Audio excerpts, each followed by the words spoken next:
Okay, folks. Looks like maybe we're live here. Let's see, back to live mode. Yeah, it looks like we're live. Welcome to my live stream. Welcome back.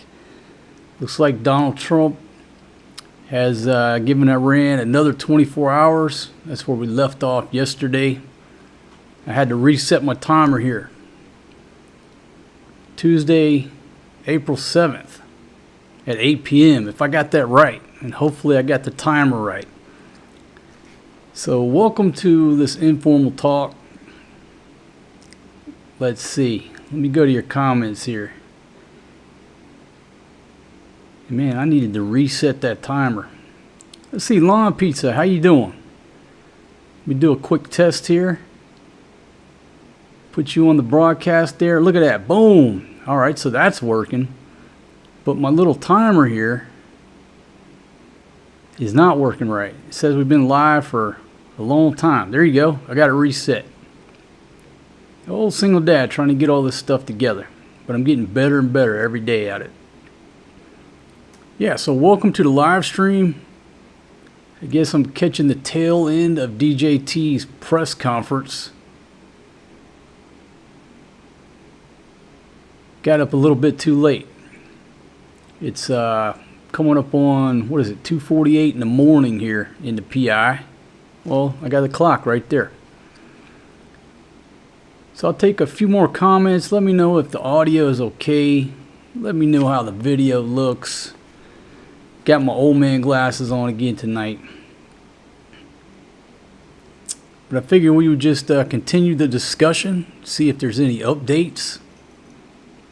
Okay, Lawn Pizza checking in from Ocean City, New Jersey. Hey, Steven, how are you? Pre-1980. Good to see you again, my friend.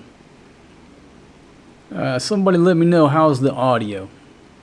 Using the same setup as yesterday after I apparently fried the audio handle on my FX3. You know, I got bad luck. Murphy's Law. The minute I got everything dialed in, as far as I can tell, I fried the audio handle, which is not a cheap piece of gear to replace. Heath, how are you, my friend? Checking in from Southeast Tennessee. Mr. Clark is reporting the audio is good. Let's see. Handyman, how are you? Okay, so again, I don't have the audio on the press conference there, but always beautiful to look at, the spokesperson there. So where did we leave off yesterday? All right, David saying the audio is great. And you know, like I said yesterday, you know, a pretty expensive piece of gear got fried. And here I am, I go back to a Rode Video Micro that I've had for years, and the thing does just fine. Is it Joe Rogan quality? No. But you know what? The thing works. It's simplicity. Especially in this game. Simplicity. Keep it simple, don't get complicated. You try to get things complicated, and look what happens. Fried my audio handle. Anyhow, enough about that. Alan, how are you? Indianapolis.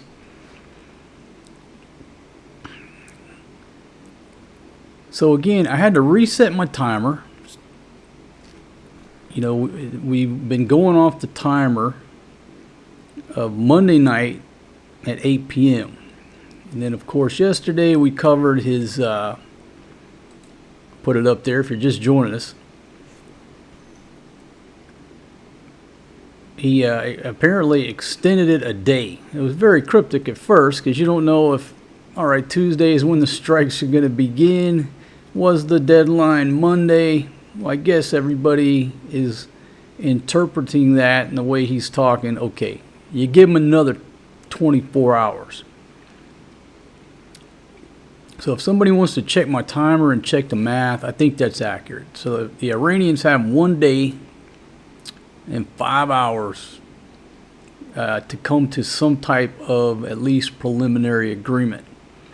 Now, when I went to bed last night, say I went to bed, when I laid down to get a few hours of rest. Let me see if I can pull my article up here.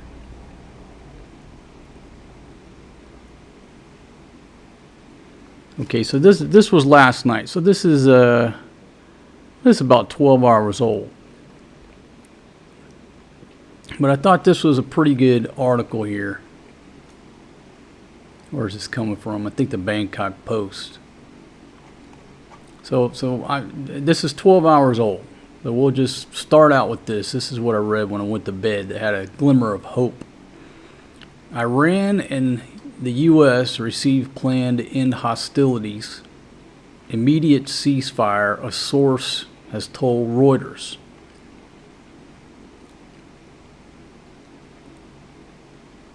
Iran and the U.S.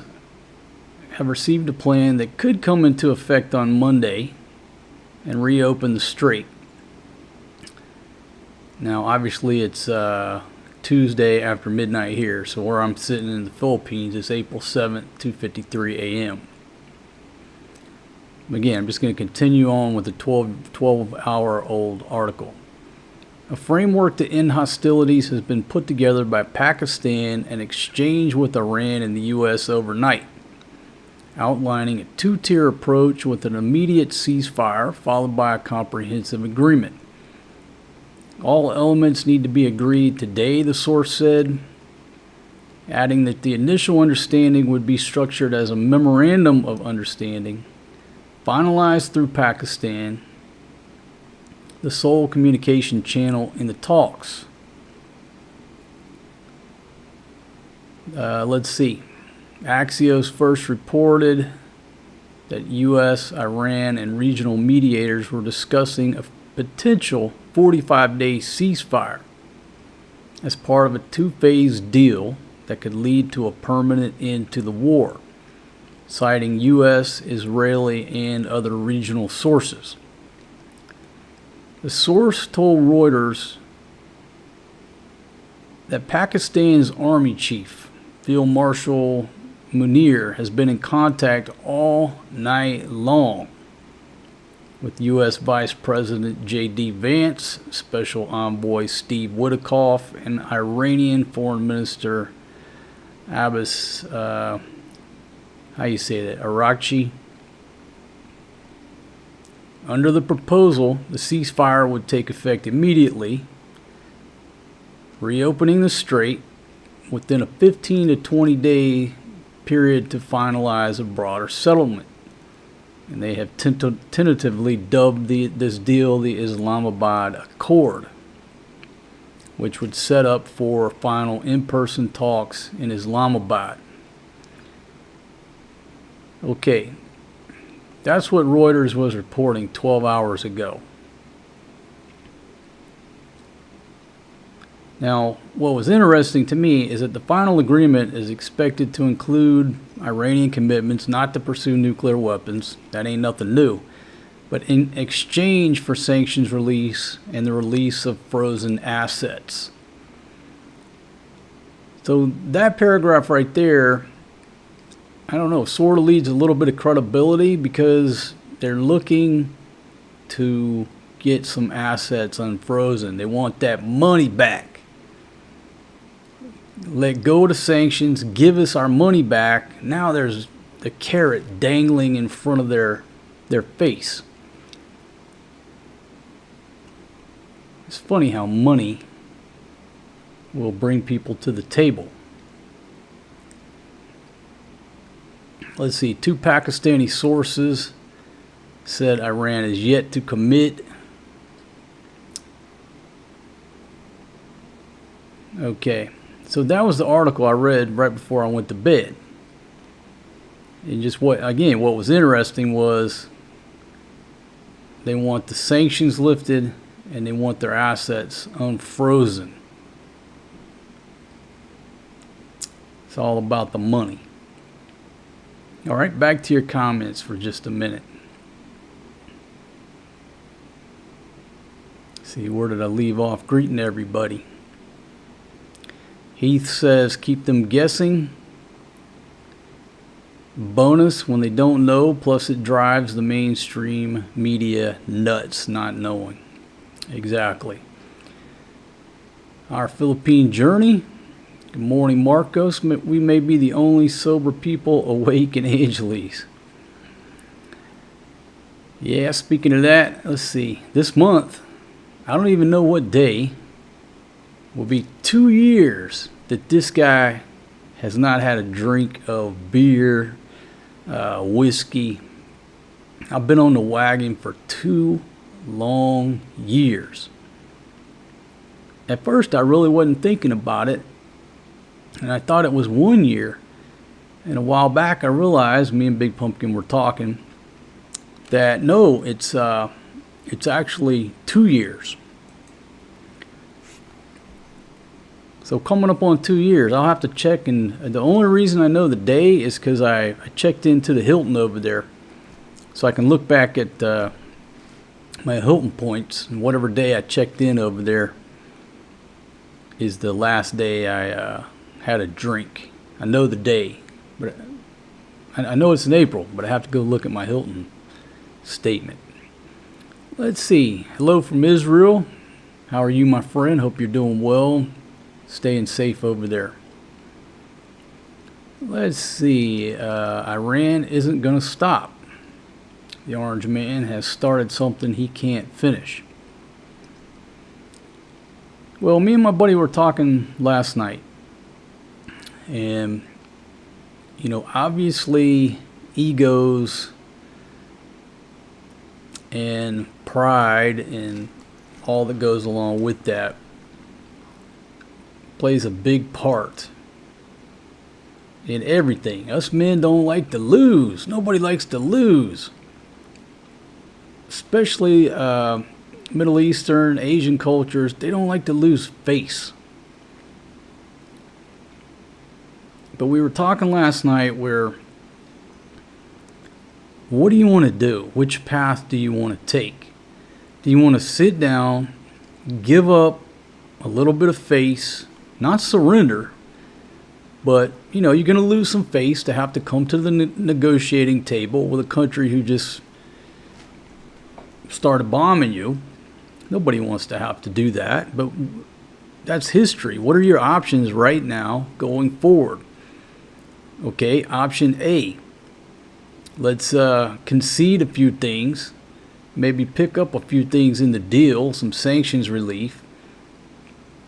Call this thing off. We all go back to making some money. Time to start rebuilding. We still got electricity. We still got running water.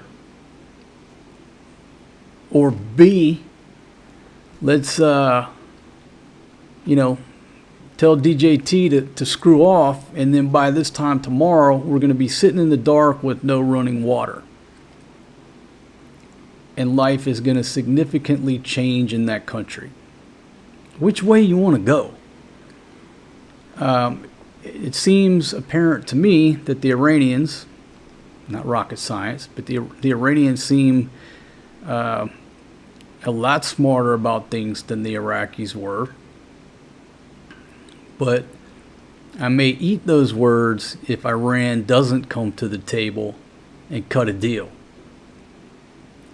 If they come to the table and cut a deal and they sort of,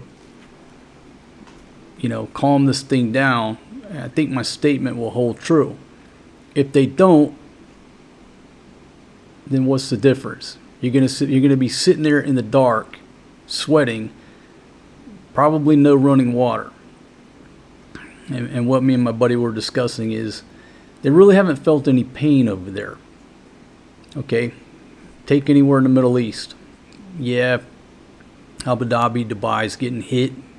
But people are still going to the mall, driving down the road, going to Starbucks. It's a whole lot different when Starbucks and the mall can't open because there's no electricity and no running water. Then all of a sudden people don't want to be so tough and they don't want to play anymore. So I think part of why Iran has been so cocky so far, they haven't really experienced too much pain. But that's just me. So from my perspective, if they sit down, take some type of deal and off-ramp this, my opinion of them will hold true. If they don't and they're sitting over there in the dark with no running water, then you just let your ego make decisions which aren't very smart.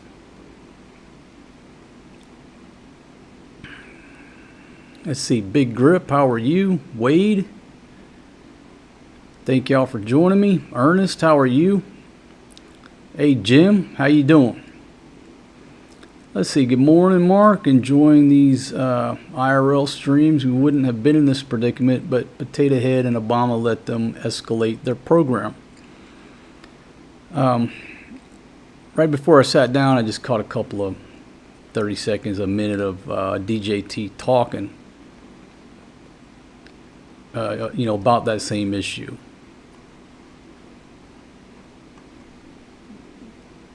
A lot of these politicians, they don't think far enough ahead about the blowback of what they're doing.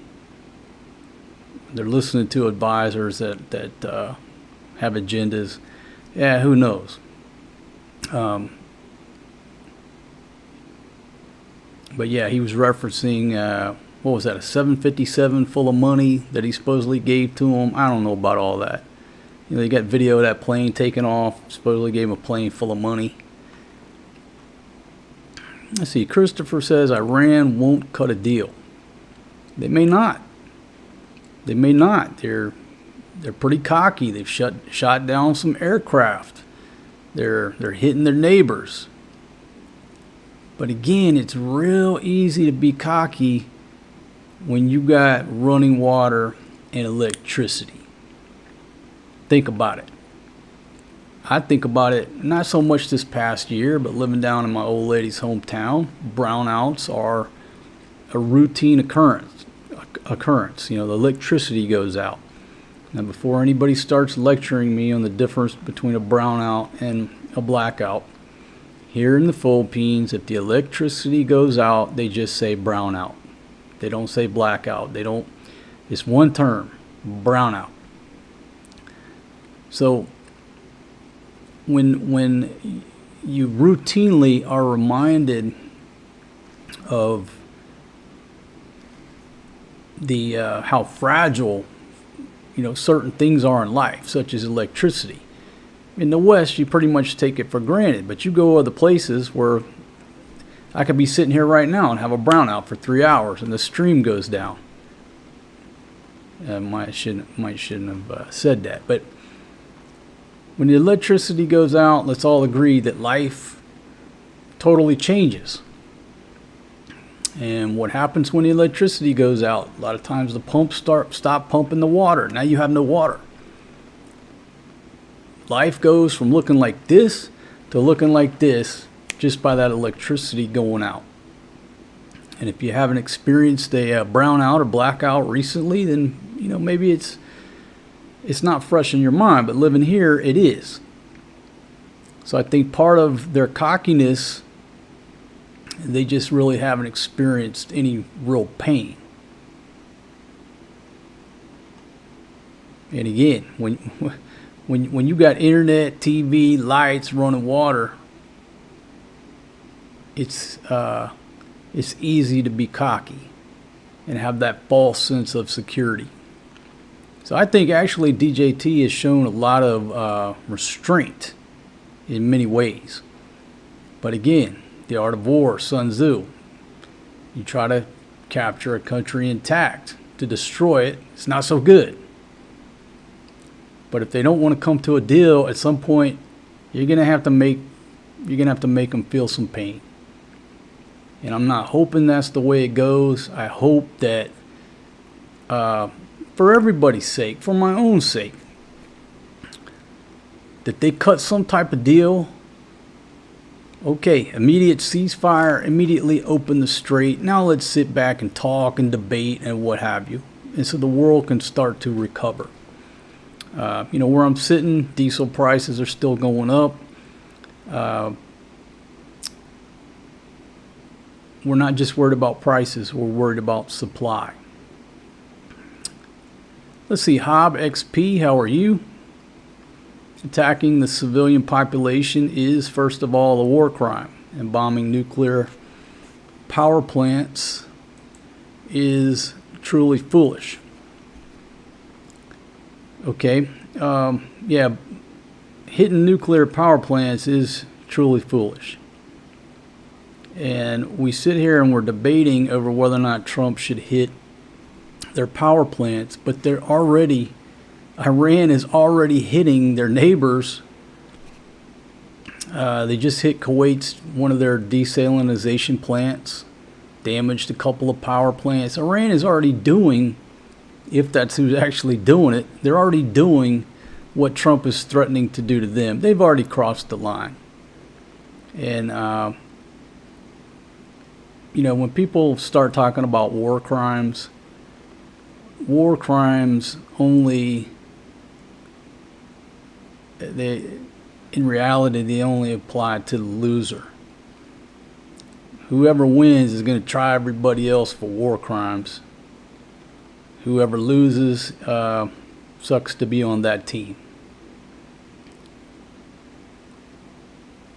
I guess it goes back to what I say, especially Americans, ink on paper, too much talking and arguing, what have you. And it comes down to who's got the gun. And both people got a gun. Who's got the most guns? Who's got the biggest gun? Let's see. Busa 101, thank you very much. Enrique, good morning to you.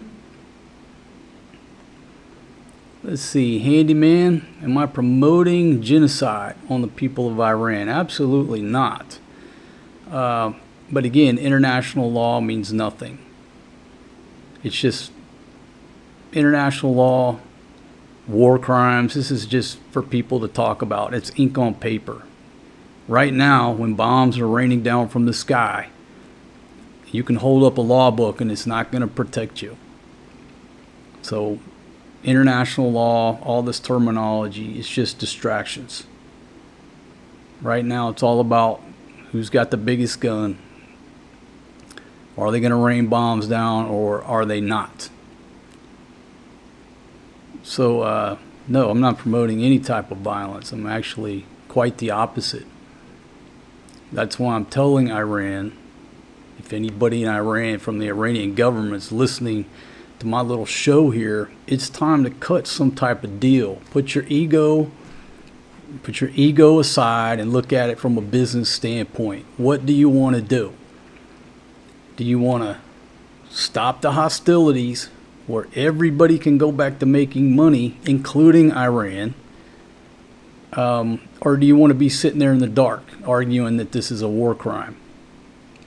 You can argue that till the end of time, but you're still going to be sitting there in the dark, and your kids got no running water, and water is heavy. You don't realize how heavy water is until you live in a place where you have to buy filtered water. So every time Big Pumpkin runs out of water, old single dad's got to go in there and wrestle one of them big ass jugs up onto the counter so she don't hurt her back. If you've ever been to places during natural disasters or war zones where there's no electricity and there's no running water, folks, life is pretty damn hard. Once the bombs stop,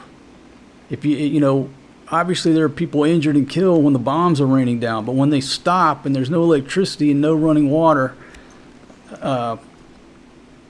for a long time, nobody wants that. I just think it's at a point right now, they need to come to the table for the benefit of themselves, their people, the civilians there, to avoid years of hardships there. Yeah, they're going to have to eat some crow and lose a little bit of face. Whatever. What's more important? So I hope quite the opposite. I hope that some type of agreement can be made sooner than later.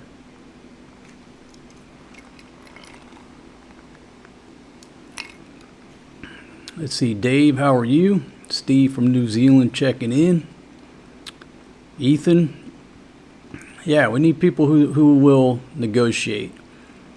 And we talked yesterday a little bit about the art of war. You know, all warfare is based on deception. If the end result works out, it doesn't matter that Trump has extended these deadlines or made these crazy threats, because you have different channels working. You know, you have the military side, you have the diplomacy side. Everything that Trump is doing is trying to shape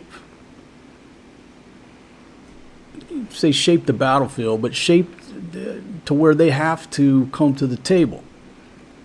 So if they come to the table, an agreement is made, who cares about what he said? Who cares about the craziness and all the verbiage that's led up to this? Let's see. AICS USA, how are you?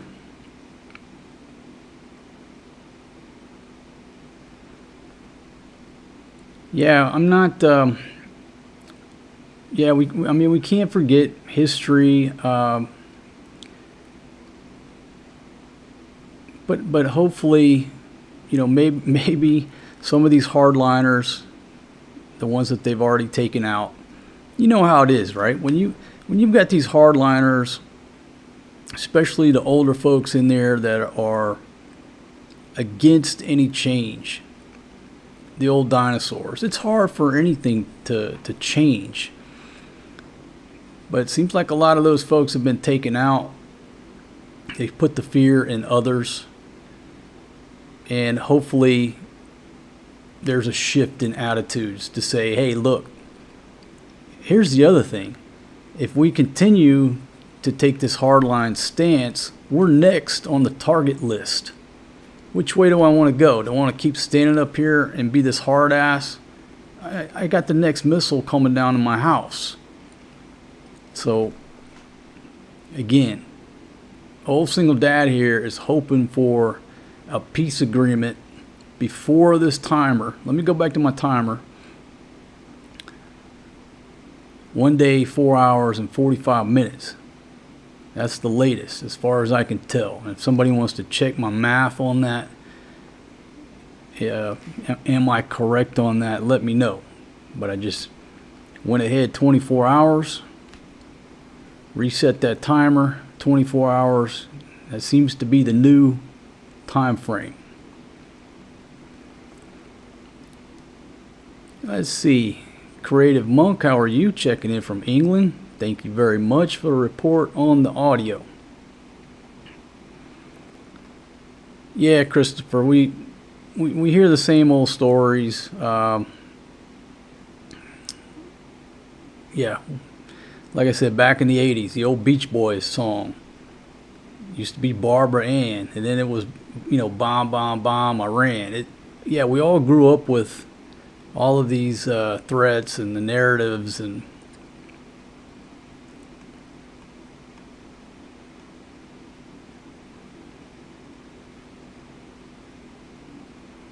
let's see, KC, how are you?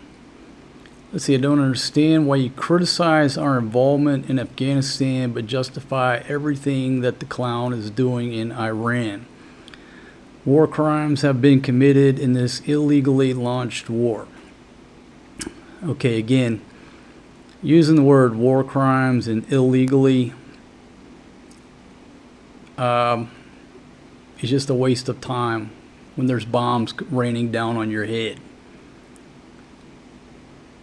And who committed war crimes and what's legal or illegal is determined by the victor. So when I read stuff like that and I listen to people talk like that, you're just wasting your time, really, at this point in the game. Once the hostilities stop, then we can argue who committed a war crime, was it legal, illegal, and we can argue the ink and the words on paper for the next 50 years. Right now, what's important is to stop the missiles raining down on everybody's head.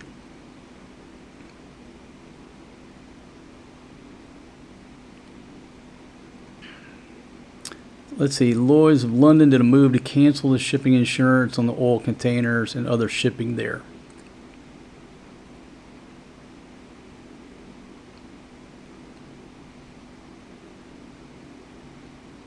See, Iran is selling more oil now than before the war.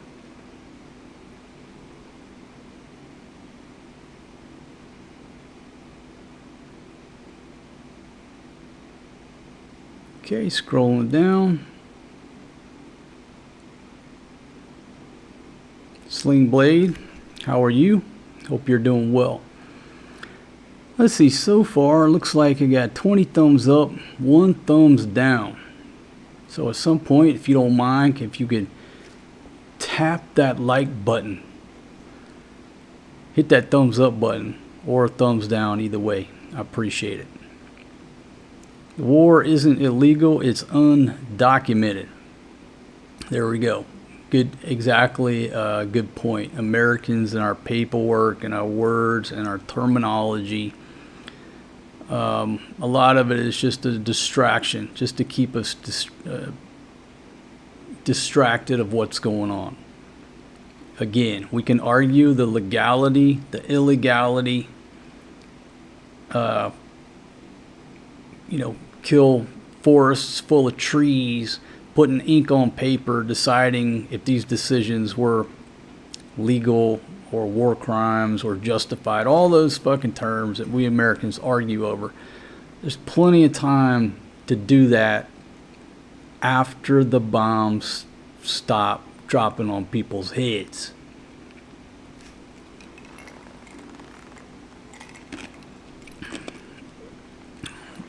And KC, yeah, I'm aware of the Constitution. But again, all of this stuff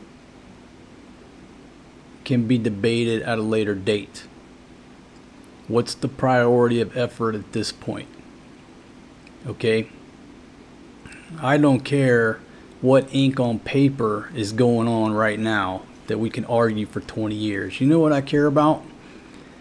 I care about a report put out by the Department of Energy here that said we have an average of 51 days of fuel left. 30 days of LPG. I don't give a shit about ink on paper. What I give a shit about is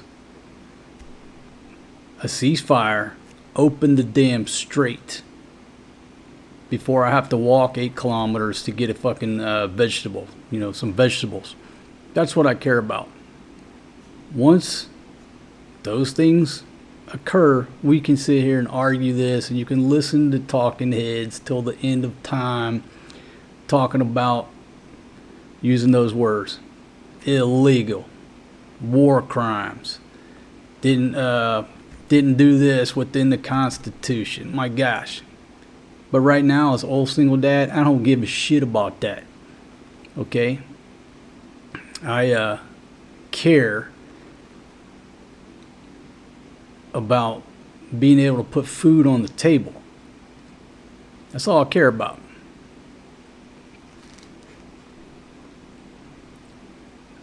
Let's see. Why did we start this war? All right, well, that's a good question. From my simplistic redneck mind, okay, I just look at the top 10 places of known oil reserves. It's pretty simple to me. I'll go over it again. Largest known oil reserve on planet Earth, according to everything I've read, is in a little place called Venezuela. Number 1. It's called the Orinoco Oil Belt. So let's just forget about Iran for a second. We're over in Venezuela. What did the U.S. just do? They went down there and kidnapped their president and his wife. Why? Under a U.S. arrest warrant for what? Do you really think that the reason we went to Venezuela and took their president is because he was involved in the drug trade. He sent a few kilos of coke up to the U.S. that would justify using the U.S. military to go down there and arrest this guy? Or do you think in reality it's because of the Orinoco oil belt, the number one largest proven oil reserves on planet Earth? What do you think? You really think that they give a shit about a few kilos of coke?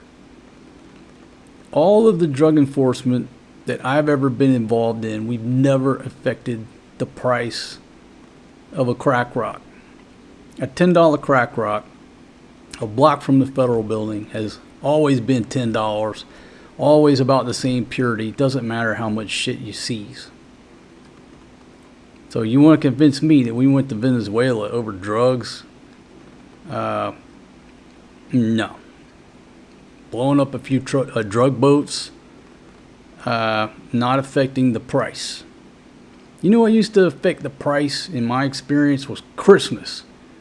Why? Because everybody went home. Everybody went back down to Mexico for Christmas.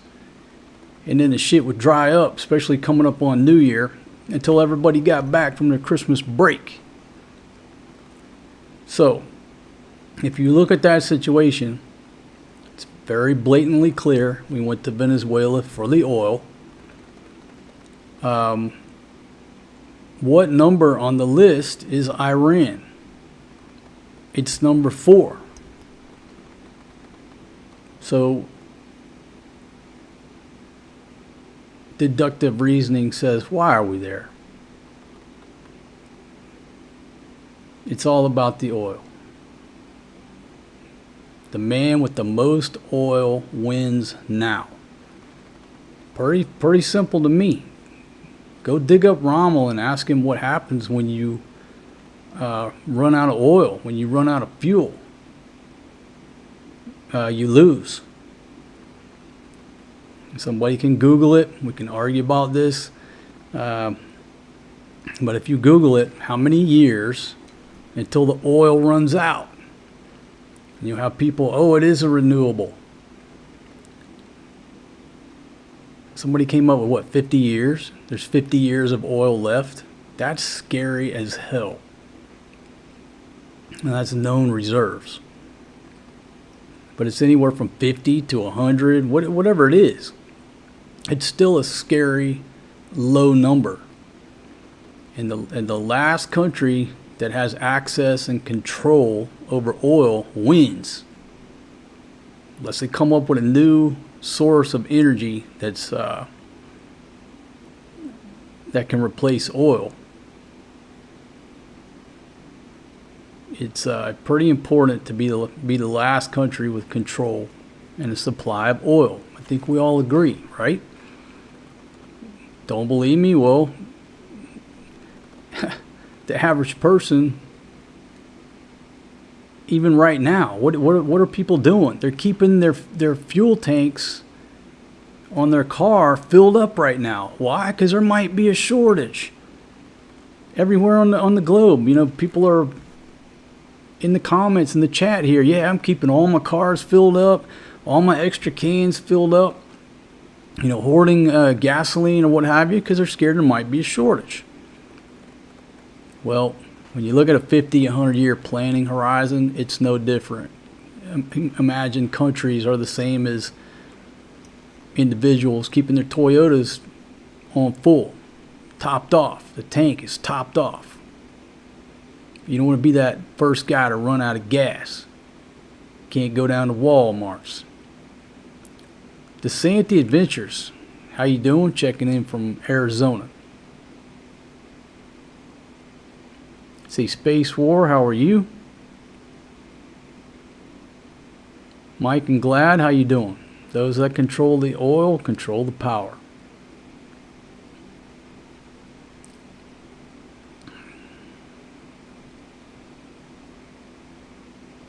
Concho Pete, how you doing? Tony, good to see you. Yeah, it's only a war crime if you lose. Winners never face war crimes. History is always written by the victor, right? Let's see. A blind justification of everything that Trump fucks up is mind-boggling. I don't think it's blind justification, my friend. I just think that it's very easy, and Americans are very quick to, number one, jump ship or to turn on somebody, a politician, to hang somebody out to dry when they don't understand the wider planning horizon. What do most of us have? A planning horizon, like month to month. You know, people here in this country, they have like a planning horizon, a lot of them of the day. They go out, they try to make enough money for the day, buy food for the night. They have a one-day planning horizon. What do Americans have? Depending on if you're middle class or what have you, month to month, year to year. But CEOs and presidents have planning horizons of 100 years, 200 years, however far out they're thinking. So it's easy for the general population to jump on a leader because of what he does today, what the news is reporting today. But in their mind, they're planning a lot longer. They don't care what happens today. They're on a 100, 200-year planning horizon.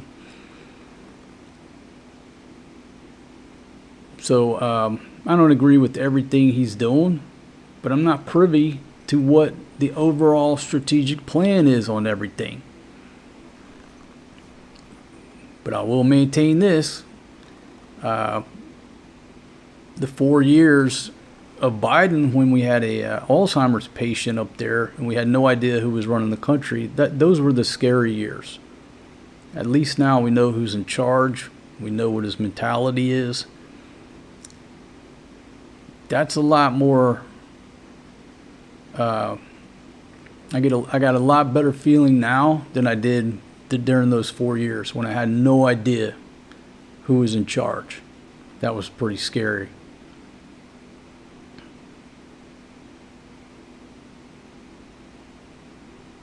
Okay, let's see. So if you're just joining me, you know, I've been doing these streams for a few days now. And we started out with a 48-hour timeline. Let me see if I have these here. Maybe I have them queued up here. We're basically going over what we went over last night. So pretty crazy verbiage, right?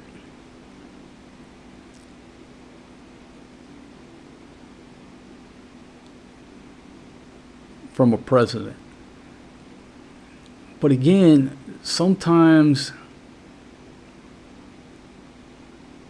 you need this type of craziness and this type of pressure to get people over the edge over there to come on board and negotiate.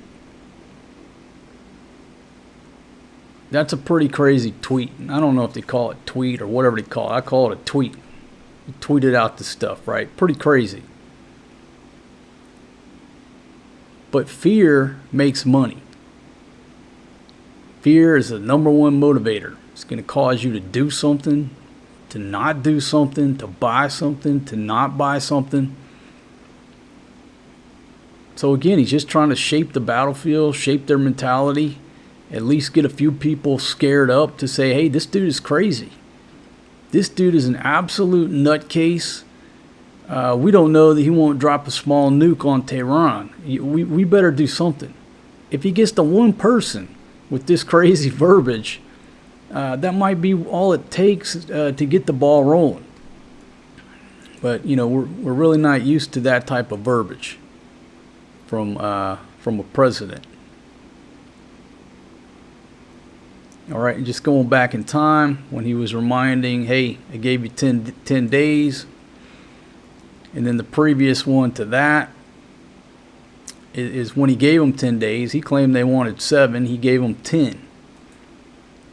And then that's back, was it either March 21st or the 22nd, where he gave them 48 hours. So the initial 48 hours got extended to 10 days.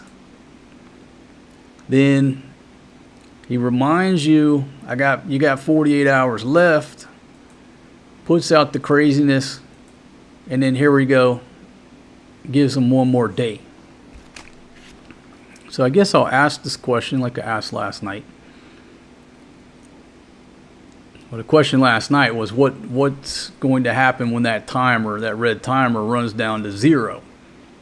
Well, yesterday they would have only had 4 hours left at this point, but I think everybody's in agreement that he's giving them 24 more hours. So now I'll ask the question, go to your comments. What do you think is going to happen 24 hours from now? And some of y'all called it last night. You said ain't nothing going to happen. He's going to extend the deadline again. So I'll go back to your comments.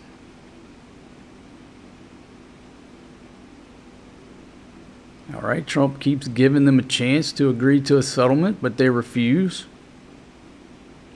Let's see, hey Kathy, how are you? Trump is the best president ever. He takes no crap from no one who threatens America.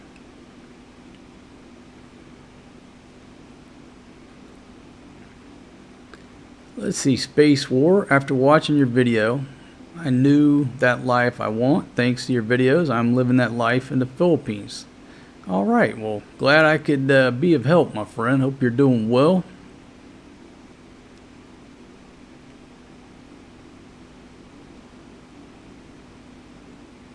Sling Blade says it's a shame that TDS can't fuel a car. No shortage of TDS here. And that's the Trump, what's it called? Trump derangement syndrome. And folks, you got to pardon my ignorance on a lot of stuff. You know, I'm not in America. I'm not shaped by everyday life in America. I don't watch the news. Doing this little series here is the most news I've dug into in a long time. And if you don't know it, I'm not really a news anchor. I just play one here on YouTube. But like, I don't really understand when somebody says TDS. I don't really know what that means. I just understand that you don't like Trump. And in America, we come up with a name for everything, but I don't really understand it.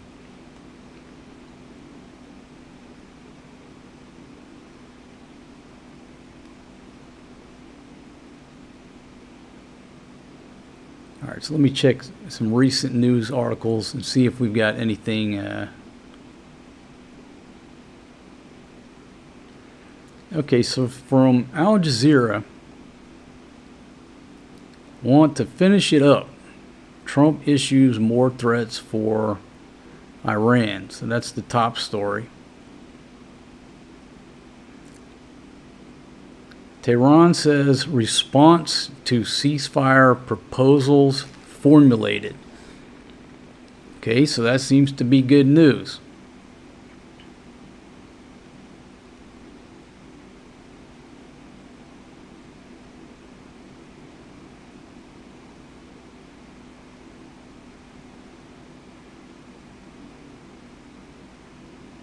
Let's see. Iran wants to avoid returning to the status quo. Former State Department official says both Iran and the U.S.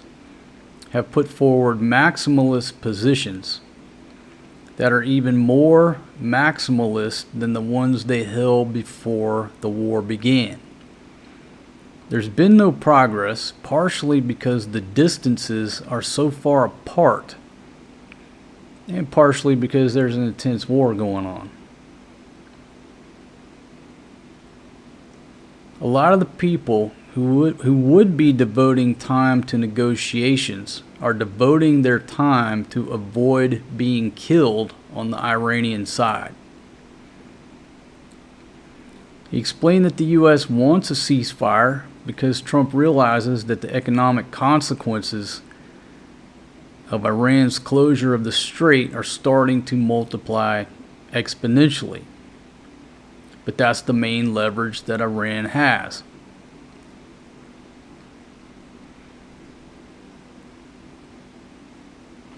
The U.S. is bombing Iran, saying this will force them to accept a ceasefire because they'll want it, but Iran doesn't want it because that relinquishes their leverage.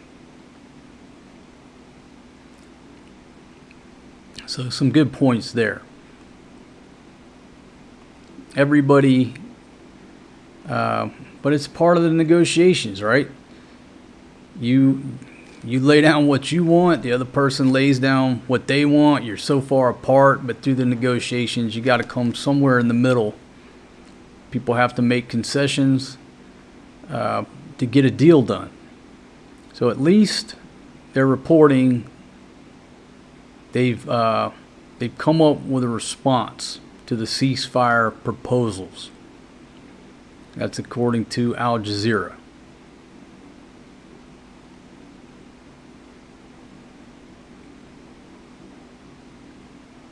More talk about war crimes, clear violation, blah blah blah. All that shit's a waste of time right now. Be plenty of time to argue about all that stuff later. The priority of effort right now is coming to the negotiating table and coming up with some type of memorandum of understanding, some type of framework, to stop the bombs raining down. We can argue about the legality of everything later. All right, so let me go around the horn and I'll take some more comments. All right, the headline of CNN. Trump says entire country of Iran could be taken out if no deal is reached by tomorrow. U.S. President doubled down on his threat to destroy every Iranian bridge and power plant.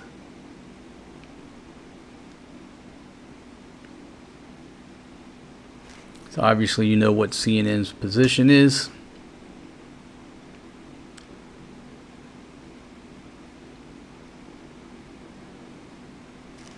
Folks, I'm not loyal to any news organization. I just, I pull up 15, 20 tabs, read the headlines. Obviously, I know what everybody's agenda is.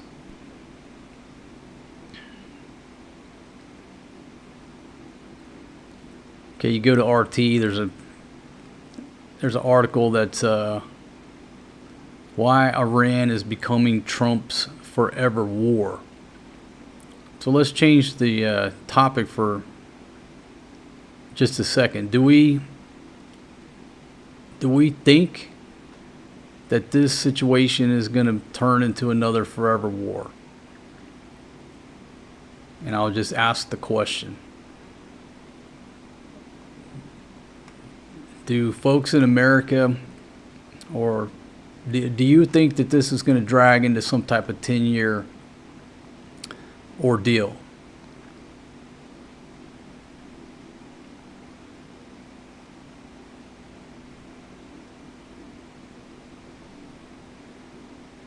I'll go back to your comments here. Hey Jim, how are you? Let's see, can you please talk about... No, that's not my cup of tea. We just saw what happened in Thailand when they legalized it. Like, everybody over there thought they were going to get rich overnight. I guess I'm getting way off topic here, but talking about legalizing weed. There were so many weed shops at one point. I don't even know what the current situation is over there.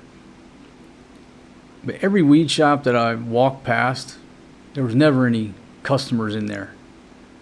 If there were 50 weed shops, there might be one customer in one weed shop. That's what I observed. But I don't think that would happen here. But I don't know. Not my scene. Never been into that scene.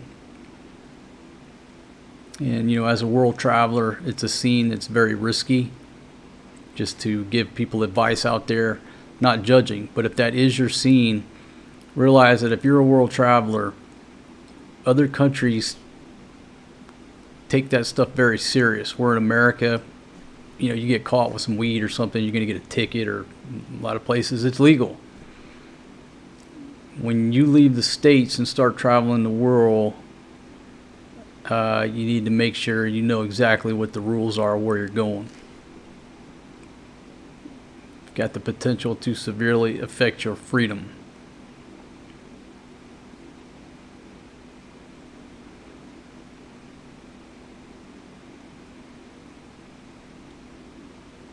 See, Space Force says the USA people need to get together and get Trump out of office. Kathy says CNN is fake news. Mickey's reporting they're getting close to going around to the backside of the moon.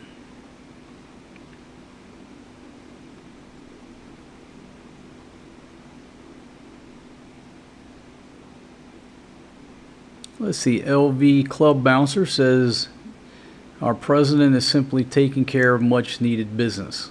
To the victor must go the spoils. Let's see, James, how are you?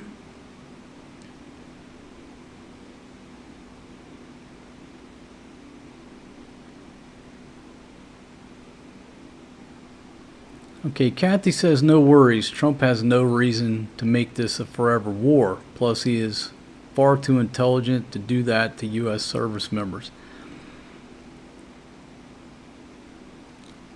You know, again, reflecting back to last night's conversation, you have the midterms coming up in a few months.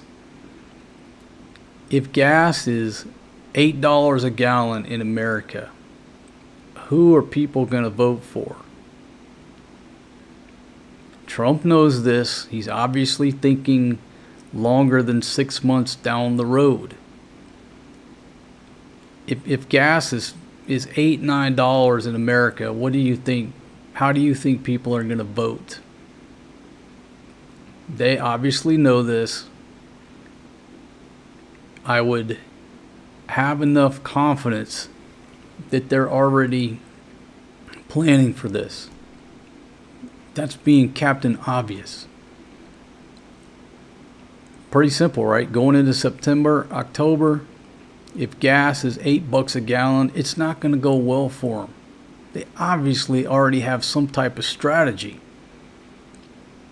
I may eat those words and say, damn, man, these dudes are pretty stupid. I don't know. But you see why people, why the ICE operations are going on. It's because of the 2030 census. I did a video on it. It's pretty simple once you look at the facts. They got to get everybody out prior to the 2030 census. If you want to learn everything you need to know, just check out that video. I learned more than I really wanted to know about it. But once you look at it, you come to realize, now it makes sense. It didn't make sense initially as to, why ICE was going to chicken plants and construction sites and picking up law-abiding citizens. Well, you watch that video and realize it's all about the census. It's coming up in 2030. So, do I think that they don't have a plan to get things settled down, get the gas price down, and make you and I, the voter, feel pretty good by November? I got to give them enough credit to say they've got something. It's already scripted. It's already in the works.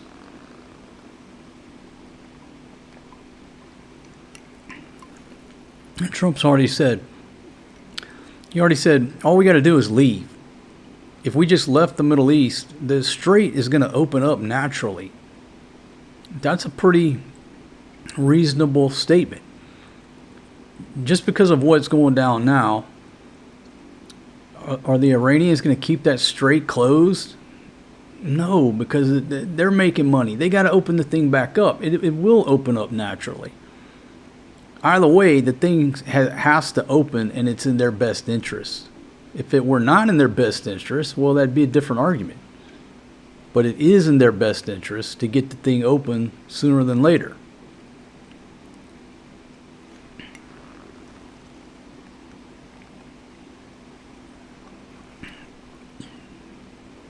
Let's see, Bruno, how are you?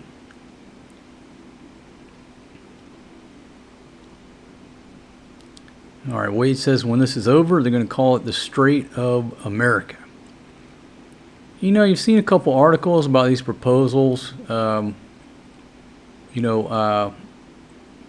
some new canals around the world. You know, Mexico or right there in the Middle East to basically bypass the strait.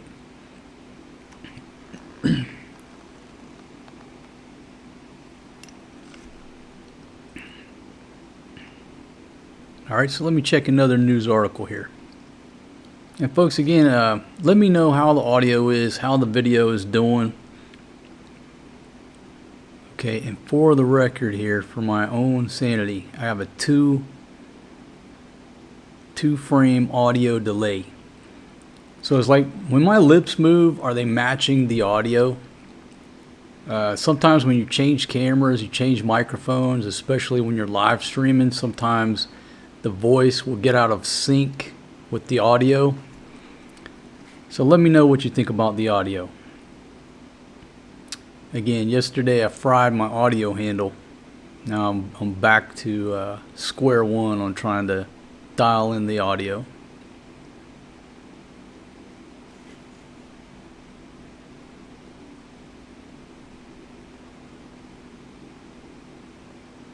Okay, so we check the Bangkok Post.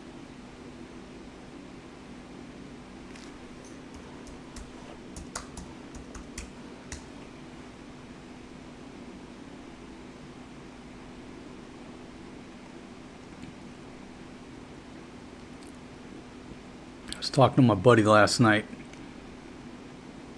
He said, man, when you're doing your live stream, you talk too much. Now, he wasn't saying that to be mean. He's saying, hey man, you're doing too much talking. That's one of the reasons lately I've been in front of the camera and talking so much. My voice is just in a state of it's like left the building.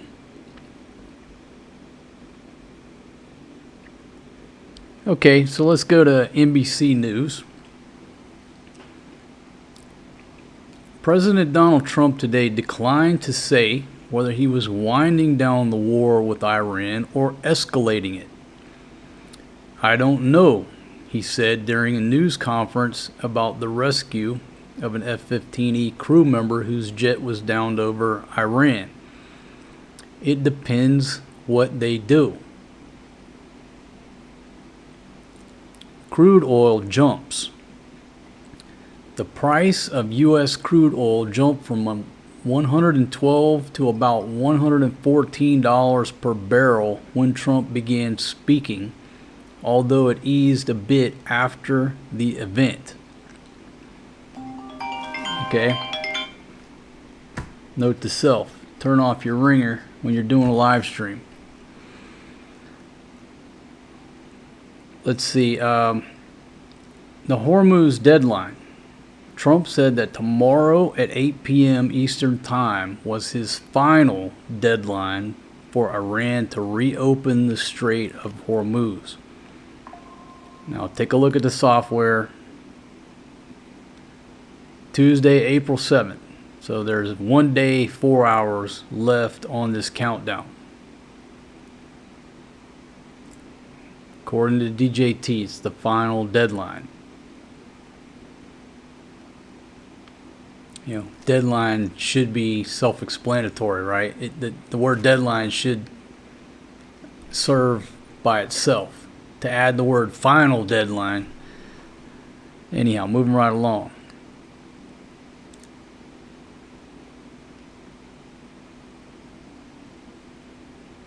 Iran has warned of a more severe and expansive response if Trump follows through on striking infrastructure and bridges. Okay, so there you go. That's a quick report from NBC News. Again, he says, are you going to wind down the war or are you going to escalate it? I can't tell you. I can't tell you. I don't know. It depends what they do. He continued to say, they have till tomorrow. Now we'll see what happens. I can tell you they're negotiating. We think in good faith. We're going to find out.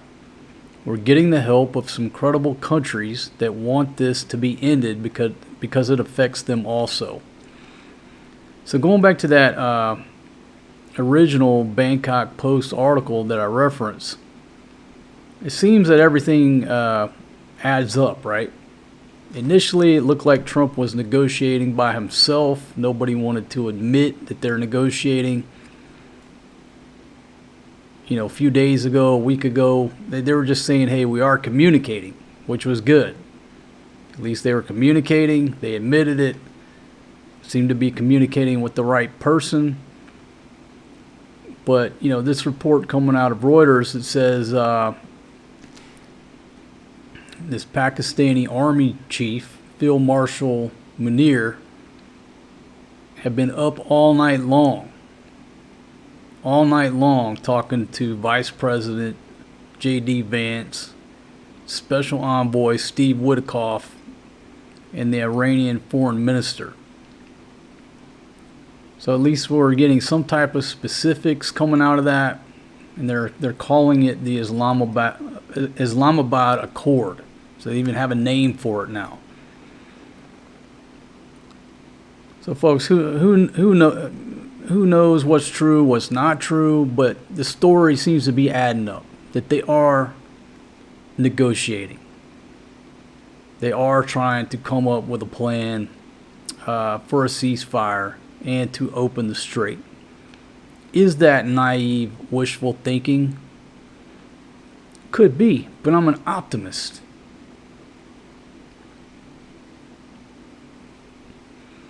See Tom checking in from Palawan. How are you, my friend? Gas price still holding same as it was yesterday, or has the gas went up since yesterday? I didn't leave the house today, so I'm not sure if we've had any price increase here. Let's see, everybody's still reporting that the audio and the video is good. Thank you very much. Let's see, I must be totally frank says the damage is already done. Democrats are taking the midterms. Okay, the points that I'll bring up is humanity these days have a very short attention span because of the internet, because of phones, and you're constantly staring at a screen. We all have a very short attention span. So right now, that's the way it seems. But again, they obviously, you would think, I'm giving them the benefit of the doubt, they have a plan to reshape everybody's opinion and your mood and the gas price, especially September, October. Going into those midterms, they got to get the gas price down. They got to do something to get everybody feeling good to say, oh, wait a minute, maybe I was wrong. You know, yeah, it was rough through March and April. But you know what? Life is pretty damn good right now. Gas is $1.89 a gallon. I got Jimmy Dean's sausage on the breakfast table. You know, there's no forever war going on over there. Trump got a peace deal worked out. You know what? Damn, life ain't so bad under Trump. I don't know.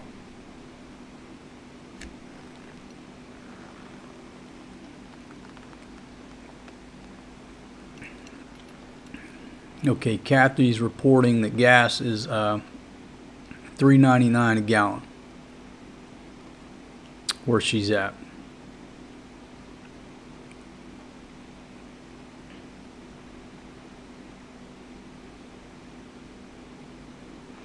Okay, have I been up to Pinatubo yet? No, but it's not because we didn't make the attempt. And folks, if you don't know, Mount Pinatubo, one of our local stratovolcanoes here in the Angeles City area. That thing blew back in 1991, lowered the global temperature by about 1 degree for 10 years, so they say. Major event. Well, you can go over there and take a trip up there. It's a day trip. You got to get over there early in the morning. You get on a Jeep. That'll take 5 passengers. And then there's a little bit of hiking up there, depending on what time of year you go. Me and my buddy Eric and Captain Ron, I can't remember who else went with us.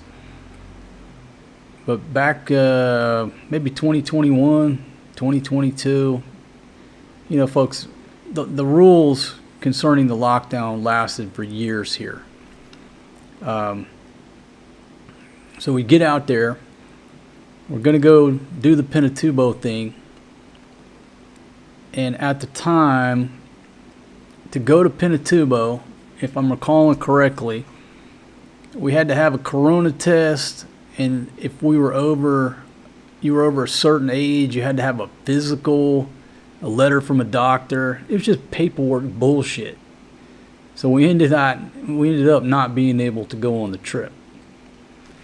So I made the attempt years ago, but we were a no-go at that station over just some bullshit.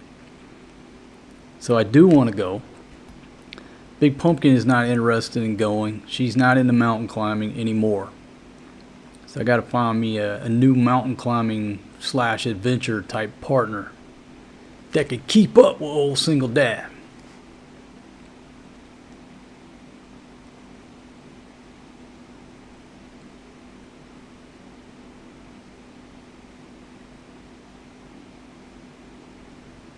See, Melvin, how are you? Ernest says there won't be any more deadline extensions. Iran better scramble for a deal.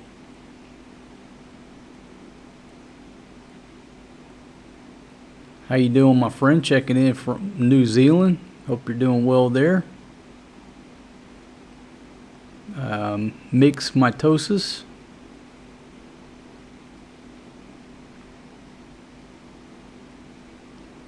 And let's see, I laugh. How are you?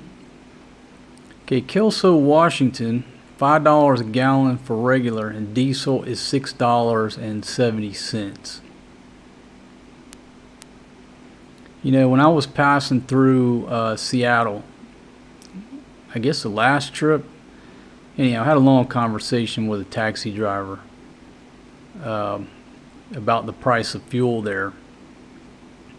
And that was a couple years ago, whenever I was there. And your heart goes out to truck drivers, taxi drivers, here, these jeepney drivers. It obviously affects everybody, but when that's how you make a living, I've been walking around this past week, and you go past these jeepney drivers, there's a lot fewer of them out, a lot fewer people taking the jeepney, and you just look in their face, and it's like they're in a 1,000-yard stare. They just don't even realize you're walking past, because they're just sitting there thinking, man, what am I going to do? I'm not making any money today.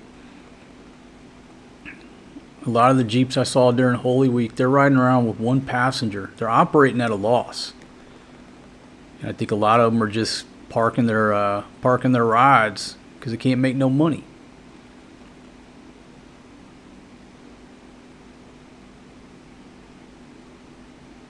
And sort of on that same topic, I was watching a short report where they were talking to some of the farmers, in the area north of Baguio, northern Luzon, where it's about a 2-hour ride to get the vegetables from the farm to the market.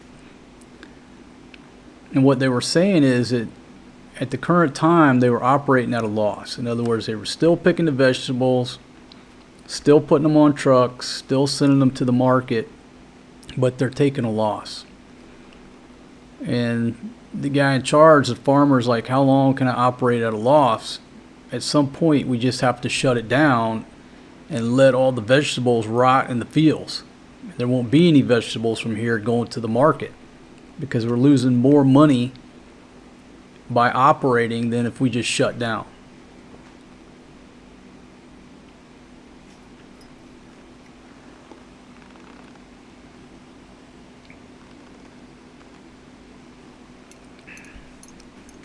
All right, Gregory says Mount Pinatubo was no joke.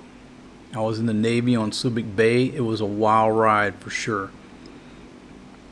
Yeah, you know, through the years, I've listened to many stories about people who were here. Very interesting stories. Just my buddy Dennis, my buddy D. You know, just crazy stories of that time, because when the thing cooked off, there was also a typhoon coming. So it was basically like raining wet concrete. I know that's summarizing a huge event. There's a really good documentary floating around on YouTube about it. I always say, and if you look at a map, Angeles City is the meat on a volcano sandwich. You have, now I'm backwards, Mount Pinatubo over here, Angeles City, and then Mount Arayat. And if you draw a line between the two volcanoes, the halfway point is basically right at the southern end of the runway over at Clark. So I say Angeles City itself is the meat on a volcano sandwich. Went to Pompeii. You know, Pompeii is just outside Naples, Italy. In 79 AD, Mount Vesuvius cooked off and obviously, you know, buried Pompeii. If you ever get a chance to go there, it's an absolute magical experience. Just to see that place. It's basically been frozen in time. You're basically stepping back in time and seeing how they lived and their technology. But I just remember at the time looking up at Mount Vesuvius and saying, and looking down at Naples and saying, everybody knows what this monster did not too long ago, and then the city just springs up and everybody's living there like it never happened and it'll never happen again. I'm like, why would they do that? Why would you live here? Here I am in Angeles City living in between two. Why? Because you just never think it's going to happen, right? Just in denial.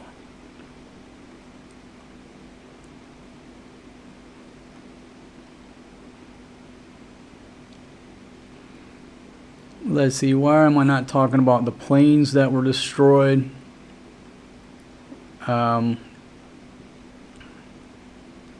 It's just part of it. It's just part of operations. The thing that I'm concerned with is, let's get some type of agreement on the table where the operations is not even it's a moot point.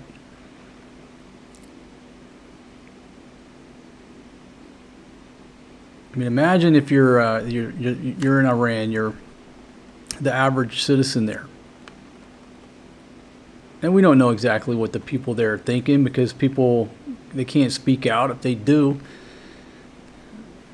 they're subject to getting executed. We were talking about that wrestler last night, the young wrestler. I don't know the whole story, but said something that he wasn't supposed to say or what have you. We don't know what the population truly thinks there. But again, if the U.S. goes in there, and by this time, 24 hours from that deadline, there's no electricity and there's no running water, you have to ask yourself, if you're in charge in the Iranian government, is that really necessary? Is it really necessary to let things go to that point, to where people are having to carry water from the well in a 5-gallon jug.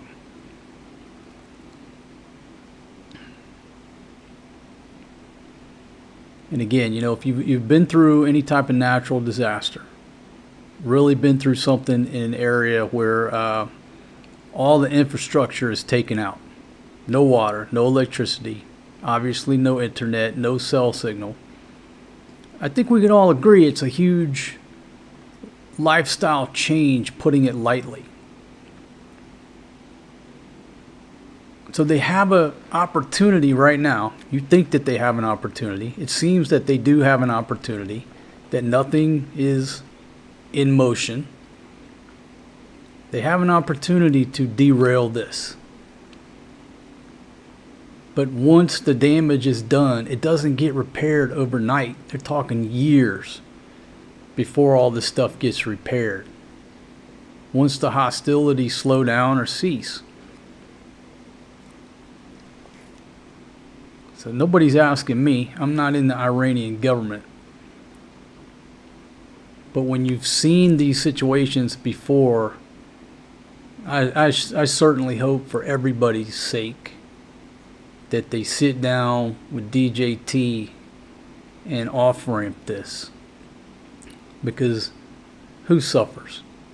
It's the population. It's the average citizen just trying to work, put food on the table, send their kids to school, and now you're just worried about trying to get some clean drinking water.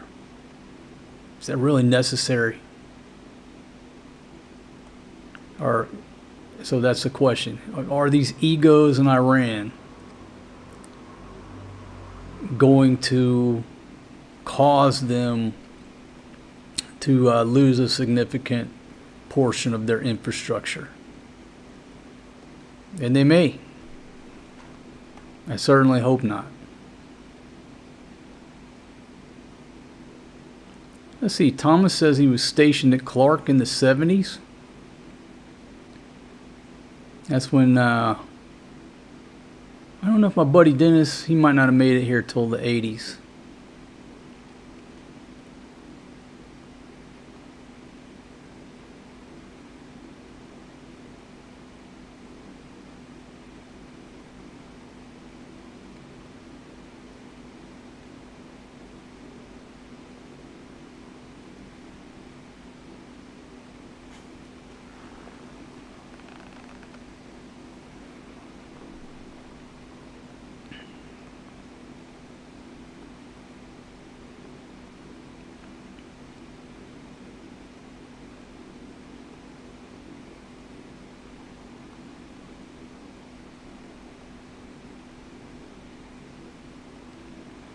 Okay, so AICS says Iran does not care about their citizens. They actually think they are winning when they have very little left. Again, earlier, when you're sitting somewhere and you can go turn the light switch on and the light comes on and you got running water, you got air conditioning, it's very easy to take that for granted. It's very easy for them to be cocky. When you go over there and hit that light switch and there's no electricity, and you try to go to the bathroom and there's no running water in there, it doesn't take very long for people not to want to play anymore. And oh, by the way, you're not just imposing this on soldiers, you're imposing this on the civilian population. Your wife and kids. And folks, I'm not justifying or taking a side. I'm just merely making statements of fact. It doesn't take any war, take any two countries. But if you have a country with the strength of the United States military versus a country like Iran, in the end, who is going to win? If you want to use that word, win. Who is going to inflict more damage onto who in the long run? Okay, yeah, Iran has done a lot of damage around there, but what is their capability going forward? It's being degraded every day. Every day it's getting less and less, to the point that it's going to be very little. Now I say that, but the danger over there, and I guess I have to explain this, Iraq, Afghanistan, U.S. military been there for years. For years. And on a weekly basis, people are lobbing mortars or 107s, and, maybe it hits the gym, burns the gym down, or occasionally it'll hit a chow hall or something, right? This is a decade after being boots on the ground somewhere, and people are still lobbing a couple rounds at you. No big deal, because they're shooting at the military base, at the FOB, at the combat outposts, what have you. The difference in Iran, the danger is these drones are just basically the same thing, but with a 100, 200 kilometer range, whatever the range are on those things, with much better accuracy. So even if the government says, okay, we're going to open this up, but you got some pissed off individuals, it only takes a couple pissed off individuals to send a drone into a tanker, and now here we go again. So it has the very potential to be a lot worse and a lot muddier and a lot crazier, for example, Iraq, Afghanistan, where they're just shooting at the military.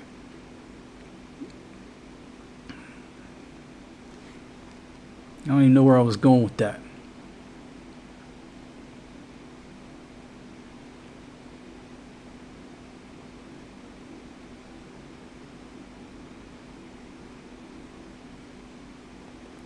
Yeah, obviously I don't know. I don't know what the general consensus of the Iranian people is right now, and nobody, the world doesn't really know, right? They can't speak freely without some type of repercussions. But again, I'm just going to maintain that we're at a deadline, right? We're at this deadline. And if you take Trump at his word, we're at this deadline. There's no more deadlines. If we don't deal at this point, then life is going to look a whole lot different in that country. Can we all agree that the better course of action is for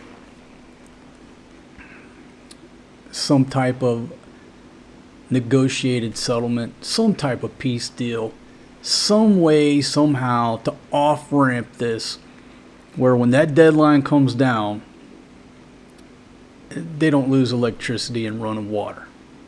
That's just from a humanity standpoint.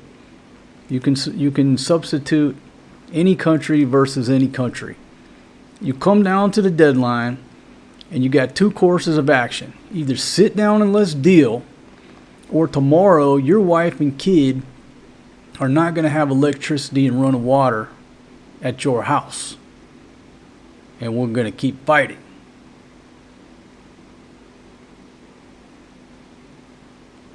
Can't we all agree it's better to sit down and talk about this? Somehow or another work this out, make some concessions to call off these attacks that he's threatened to do. But that's just me. I guess that's the peace activist in me.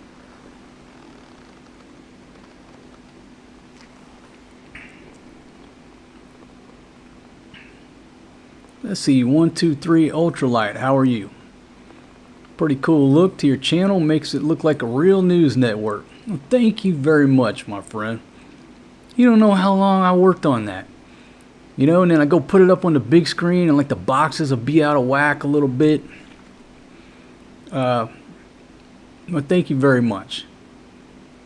And you know what, folks? This is what I was talking to my buddy. We're still going to post the same videos that we post. I'm still filming. I'm still posting videos and travel and cooking and all that stuff. But I enjoy doing stuff like this too. Everybody's asleep up there, so I'm not disturbing nobody. So in addition to what we're already doing, well, we'll go live for 2-3 hours a day. Why not? People say don't talk politics. Well, what does that mean? You know, politics is like such a broad word. I mean, I don't consider this talking politics at all. We're talking about real world events that are affecting my life and your life. I'm not talking politics. I'm talking about real life. I'm just having a discussion here. Unless that's your profession. Nobody here is a professional political analyst, whatever that means. I'm sitting in a place, you're sitting in a place where the gas price is up. It's taking a bite out of your wallet. It's taking a bite out of my wallet just to be able to put food on the table. Your gas price is up. We're reading reports here of X amount of days on the supply. So all I'm talking about is in real life events that are affecting my lifestyle, my kids' lifestyle. That's the way I look at it. I'm not talking politics.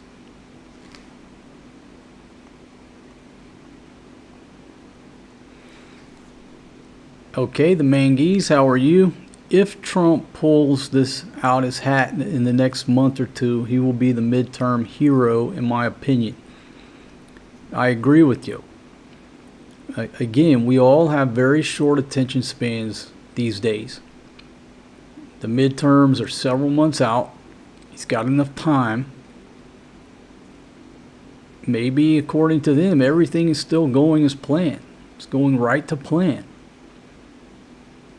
They got enough time to cut a peace deal, stop the hostilities, sort of pull out of there, get the strait open, get the gas price down, and then they'll focus on something else. We will all focus on something totally different than Iran for, let's see, what is this, April. Let's just count on our hands here. So April will be Iran. He'll get that stuff settled. May, June, July, August, September, October. Shoot, that's 6 months. He's got 6 months to work magic before November. So by April, May, let's just say June. By June 1, Iran will no longer be newsworthy. It'll just be something that we were talking about back in March and April with everybody getting bored of this shit in May. There'll be something else that we're arguing about or talking about. And if he gets that gas price down, it could go their way. They got a plan for it. Whether the plan works out, that's obviously debatable and unknown, but they got a plan. Okay, Thomas says don't talk politics means don't take sides, at least to me. Okay. Let's see, Simon says I'm British and support Trump, so not all are spouting crap. Stephen says Trump is many more steps ahead of the armchair military strategists that are on here. Makes me wonder if they are always wrong with other decisions they make in their life. Yeah, whether you like the gentleman or not, he's a businessman, he's a chess player. He is a lot different person than most of the presidents that we've had. So again, whether you like him or not, I fail to see that he doesn't have a plan that come November, everybody's feeling a lot better than they're feeling right now.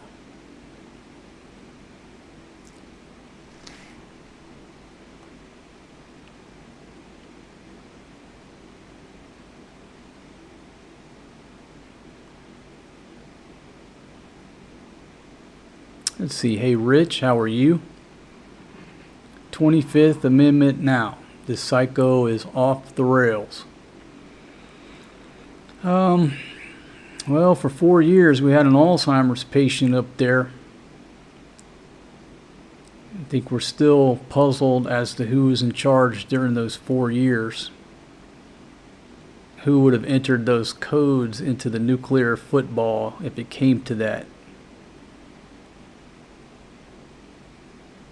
So, being that we lived through those 4 years of Weekend at Bernie's, I don't think that's going to happen. Let's see, Trump may have a plan, but it takes two to tango. Running out of time. Yeah, time is, the time's running out. The guy put these deadlines in place, but now he's backed into a corner. Conventional wisdom would say. He said this is the last deadline. Now, with that said, if he extends the deadline again, it's all about the end result. The end result is all that matters. So if he accomplishes the end result, we're not going to look back and say, oh, the guy kept extending the deadlines, he's got no balls. But if he doesn't succeed, then yeah. But let me look at my timer here. And you're right, I must be totally frank. We're out of time. Look at my timer. 1 day, 3 hours, and 35 minutes. He says that's the last deadline.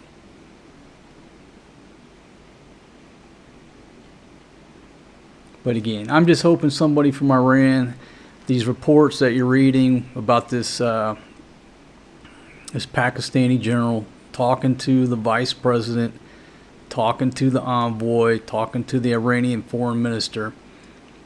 Hopefully that those four right there, those four gentlemen, according to the Pakistani general, he's been up all night, been talking to him all night, not like a 2-minute conversation. Let me go back to the article here so I got the right verbiage. Okay, again, it's from Bangkok Post, but Iran and U.S. received plan to end hostilities with an immediate ceasefire, the source says. So let me go back here. The source told Reuters that Pakistan's army chief, this field marshal, has been in contact all night long. That's in quotes. So that's coming from the source out of Pakistan saying this dude has been talking with him all night long. U.S. Vice President J.D. Vance, Special Envoy Steve Witkoff, and Iranian Foreign Minister Abbas Araghchi, if I said that right. The source says under the proposal, ceasefire would take effect immediately. Also reopening the strait with 15 to 20 days to finalize a broader settlement. And they're calling it the Islamabad Accords. What's wrong with that? I hope that's the story that's really happening. But again, I'm an optimist.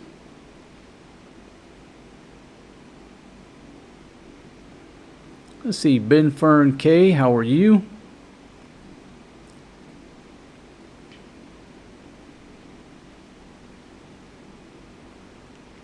Looks like in the chat we got some differing opinions.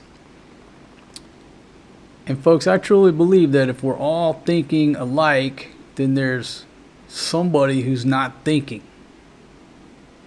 Who said that? It was a president who said that, right? I like when people have a different opinion.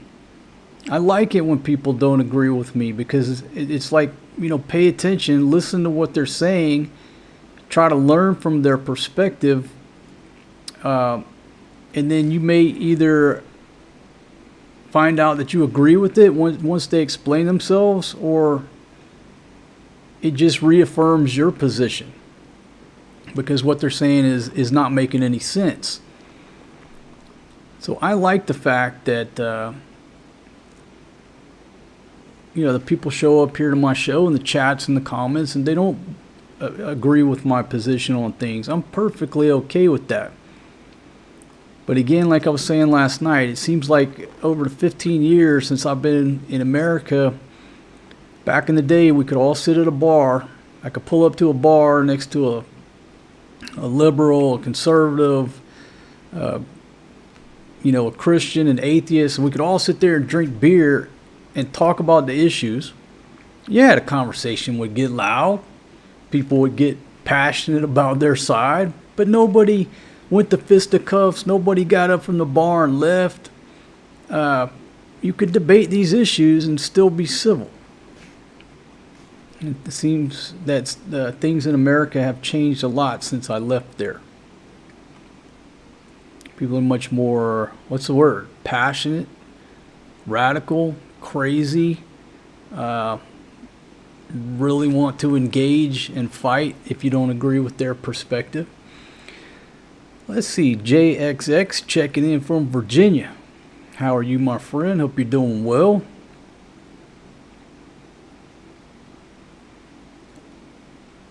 Okay, Busa 101. The Iranians already said they will not talk if J.D. Vance is involved.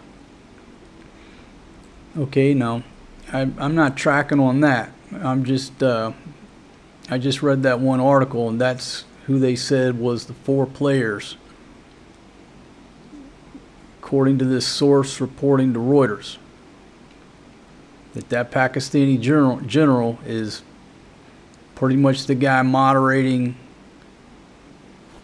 J.D. Vance and Witkoff talking to the Iranian foreign minister. Those 4 guys right there, up all night long, in quotes.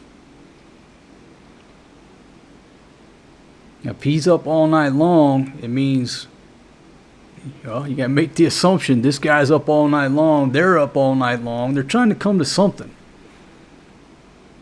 Not just sending a text message back and forth is what it sounds like.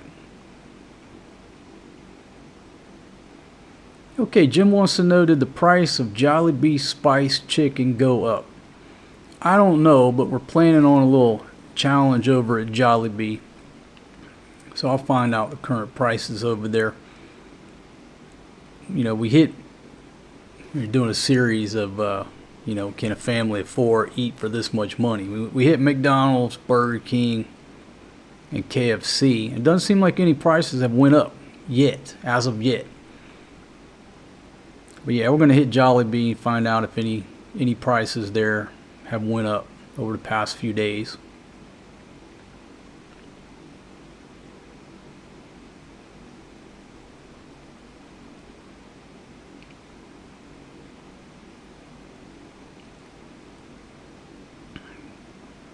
Yeah, we're going to do that's what I told them. I think I told them 500 pesos is the budget for Jollibee.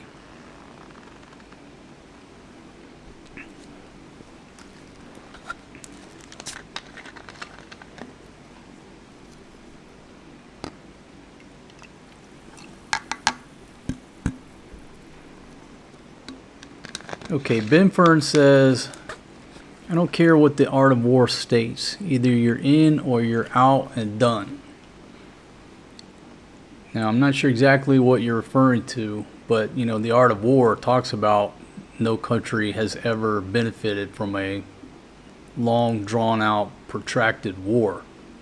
And maybe you're talking about something else, my friend. But let me pull up the art of war. as we were referencing that last night. Go to my bookmarks here and pull up The Art of War.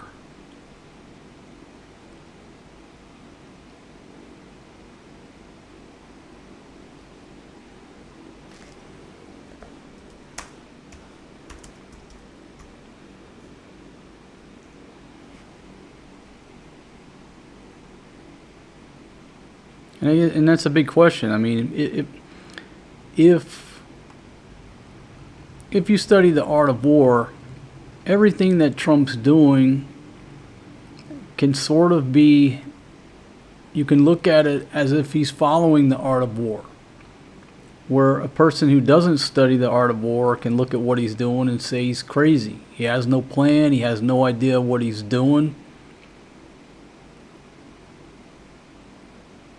But I study the art of war. I got a book right over there that is actually got just the one version, then it has another version with sort of like footnotes, what other Chinese scholars and people think about it. But if you study it, you can look at it like this is how he's conducting himself. Number one, all warfare is based on deception. Chapter 1, verse 18. I don't know if that's how they refer to it as, but if you're looking at it as a Bible verse, it's section 1, laying plans.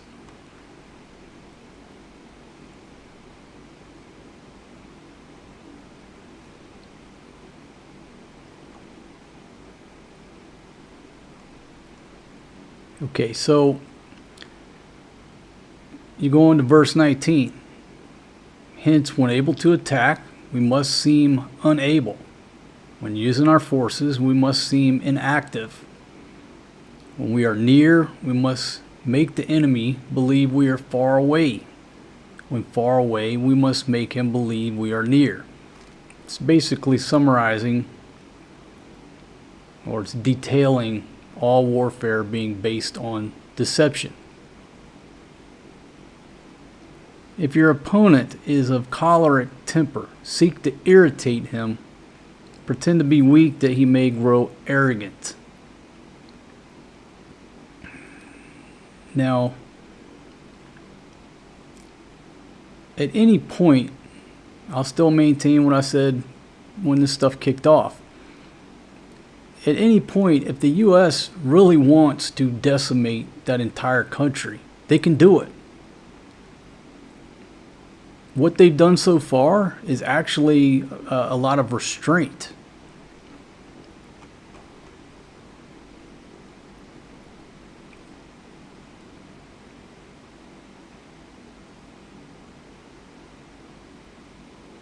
Okay, now the general who wins a battle makes many calculations in his temple ere the battle is fought. The general who loses a battle makes but few calculations beforehand. Thus do many calculations lead to victory and few calculations to defeat. How much more no calculation at all? It is by attention to this point that I can foresee who is likely to win or lose. Okay, so I ask myself, just knowing what I know about Trump, did he go into this by making very few calculations? I don't think he's that type of person. He's a businessman. He's not one of these politicians who has no business being in the position that they're in because they won a popularity contest. I mean, think about it. A lot of politicians, what do? They get into their position by winning a popularity contest. They're great speakers. What do they know about running a business with thousands of employees? You know, 1 million employees with huge budgets. They know nothing. What they knew how to do is look good in front of the camera, shake hands, hold babies, good at public speaking. They win a popularity contest, backed up by these certain industries funding them. And now they're put into this position that they have no business being in. No business. Trump's not that average guy. This guy's run companies. He's had those budgets. He's got the money. He's totally different than a normal politician who won a popularity contest. Now they got, billions of dollars at their disposal that they've never had before. So do I really think he went into this with few calculations, with few contingency plans? I got a hard time believing that. And that's not taking a side or saying, I like the guy, I'm indifferent, I don't like the guy. That's just looking at the person, their experience in life, and do I think they would undertake something of this magnitude without making a whole lot of calculations? And for me, that's just applying deductive reasoning. But again, in November, I might eat those words. I might have to stand up here and say, hey, I was wrong. That dude he went into this with very few calculations. He's the guy that Sun Tzu was talking about.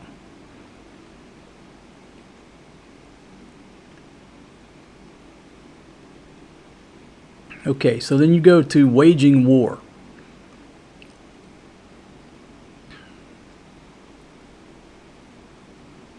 So it's chapter 2, verse 2. That's a little dated here. When you engage in actual fighting, if victory is long in coming, the men's weapons will grow dull and their ardor will be damped. If you lay siege to a town, you will exhaust your strength. Again, if the campaign is protracted, the resources of the state will not be equal to the strain.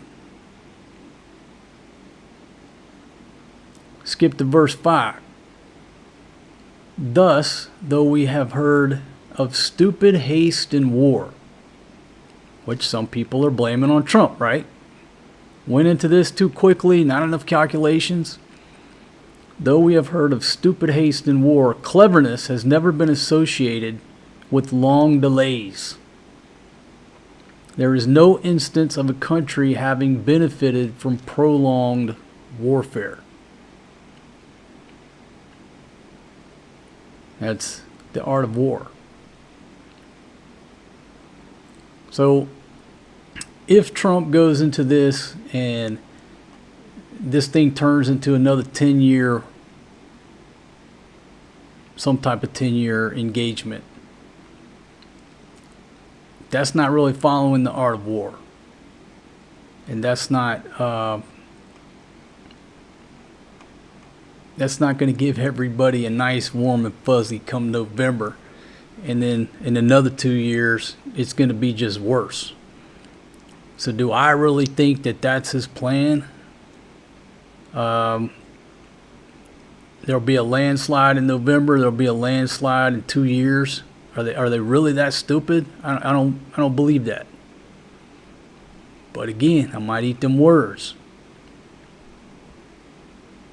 Okay, Jay Perry, very good point. The president has made a plan. People think because he won't share his plan, they think he doesn't have one. Exactly. Exactly. All warfare is based on deception. Not going to share with me or you or anybody else exactly what their strategic plan is. And he's one of those that just puts out more deception than the average president. Somebody was talking last night that isn't silence. Silence can be deception. Absolutely. And this guy has a different tactic. And again, if the end result works out, nobody's going to question the fact that he kept lying about things and extending deadlines, cursing, and all that stuff. It's not going to matter.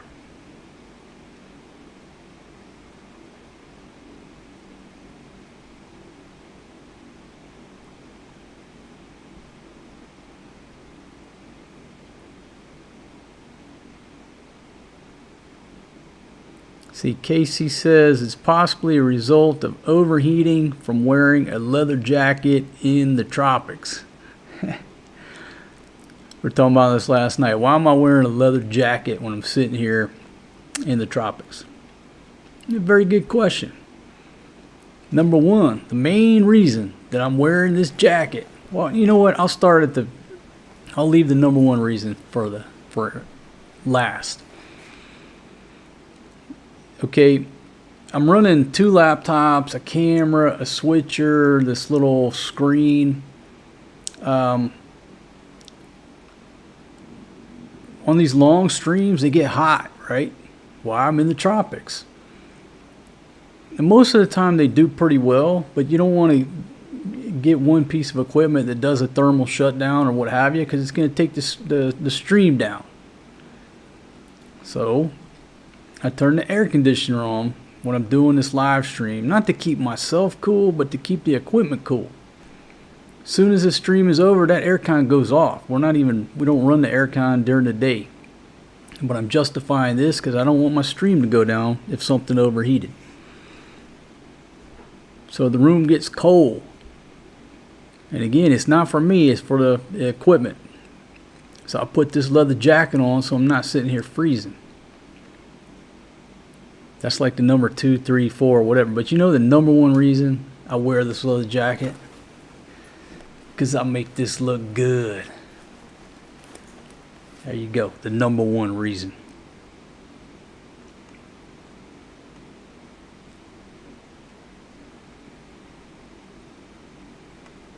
Okay, Sandvin Explorer says we need normal people in politics, not professional politicians and liars.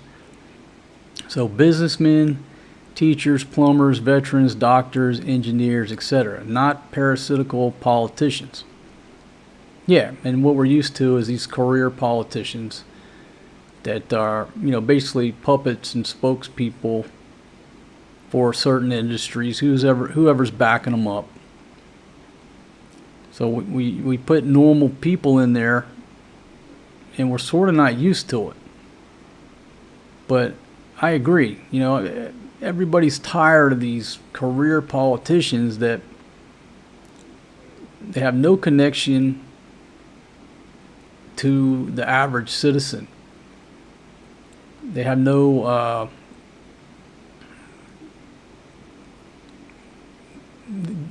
empathy.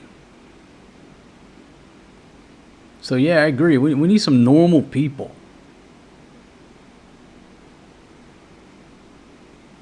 But again, I talked about it. Who's to blame for the debacle that the United States of America has found itself in? It's people like me.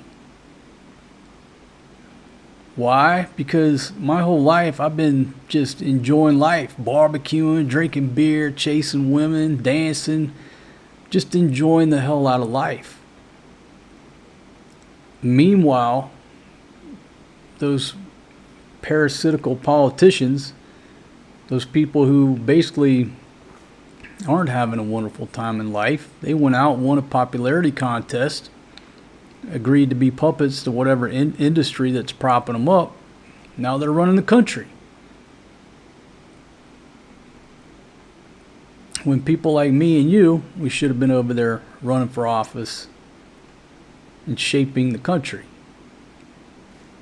See, boom, Derek MD 18. Okay, put that on the screen. Here we go. All right, look at that. Let's see, I voted for Trump, but I feel as though he is kissing Israel's behind instead of being worried about U.S. interest. All right, thank you very much, my friend, for the input, and thank you very much for the super chat. And let me move that up there. All right, now change the chat thing where it just comes from the top instead of doing the gymnastics. But again, thank you very much, my friend. Yeah, I think a lot of people, I think a lot of people are of that same opinion.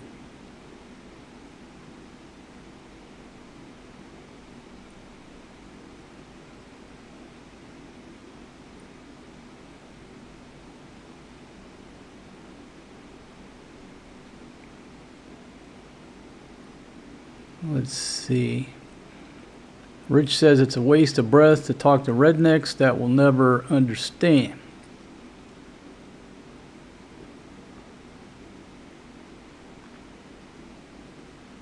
Let's see. I must be totally frank says they are all puppets to Israel. It's not about going right or left. It's about going up or down, progress or going down, down.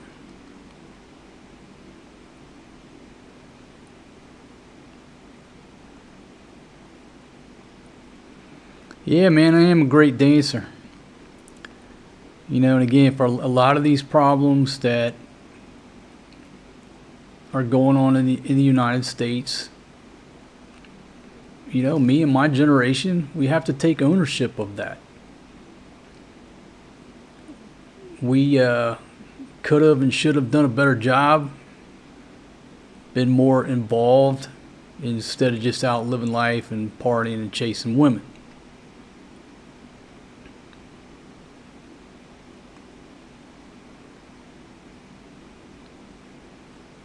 Looks like everybody's still battling it out in the comments section. Alright, so let me see if I can pull up another article here. See if anything's been updated since we've been chatting. And it's coming up on 4:48 a.m. here in the PI. So I got about another 30 minutes before I'm going to have to jump off of here, start getting folks up. Let's see, Fox News talking about Trump unleashes on paper tiger NATO. Yeah, my opinion is we need to just cut ties with NATO. They're not helping us out. They're just costing us money. If they want to still exist as NATO, that's fine. We're just not going to be a part of it, and we're not going to put any U.S. money into it. Let's check the Washington Post here, see if there's anything interesting.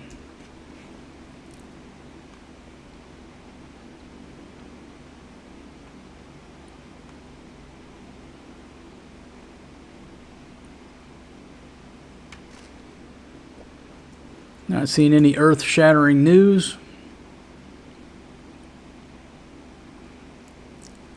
Okay, so here's some breaking news out of Al Jazeera.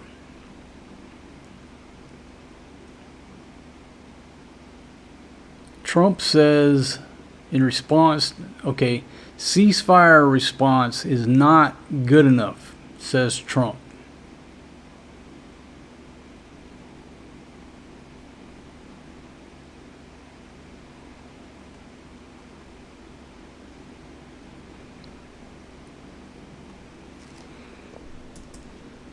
Check the BBC here. Artemis astronauts travel further from Earth than any humans before. And just still talking about Trump's threats.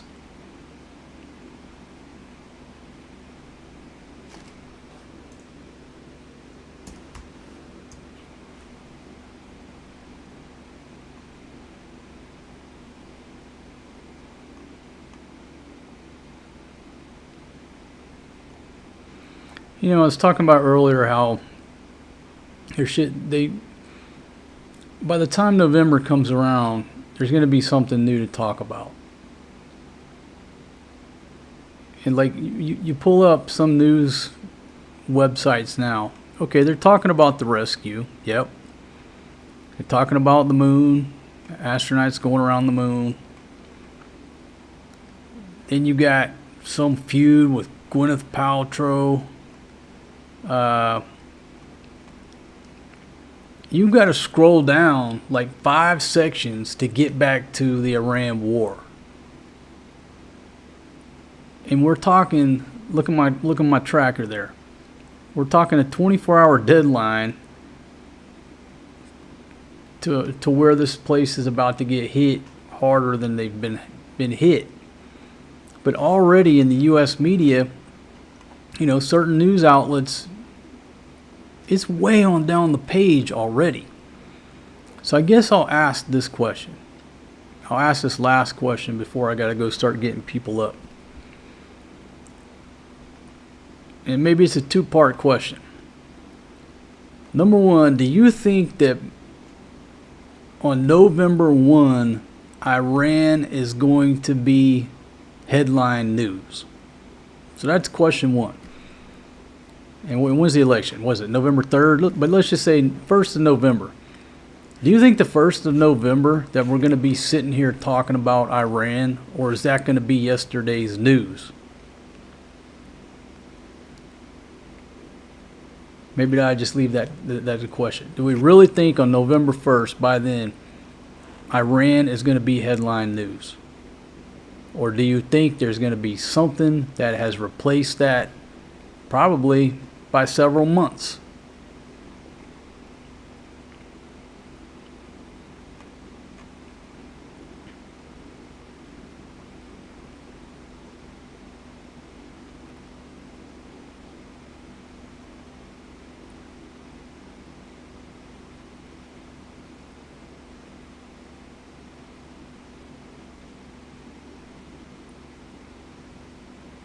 All right, Steve says the IRGC is not going to negotiate. They don't care about their people. They just care about staying in power. The Iranian people will need to rise up and remove them from power. Okay, well, that's a good point. What do politicians or governments care about? Their number one care is what? Staying in power. Everything else is secondary. They don't care. Boom! Dickie Spaz 3222. TDS is a real thing. Grand Jefe El Trumpo has their heads spinning at warp speed. Yeah, this Trump derangement syndrome. And like I said, I'm not there. I don't understand the gravity. I just know if you don't like Trump, I guess they say you have TDS. The people who don't like him, man, they just get triggered when you disagree with their opinion or agree with something that Trump is doing. Man, they just get upset.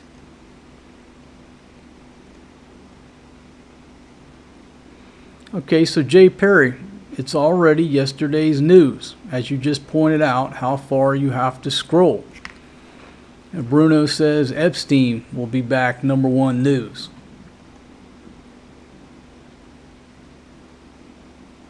Yeah, many things will happen before November 1st.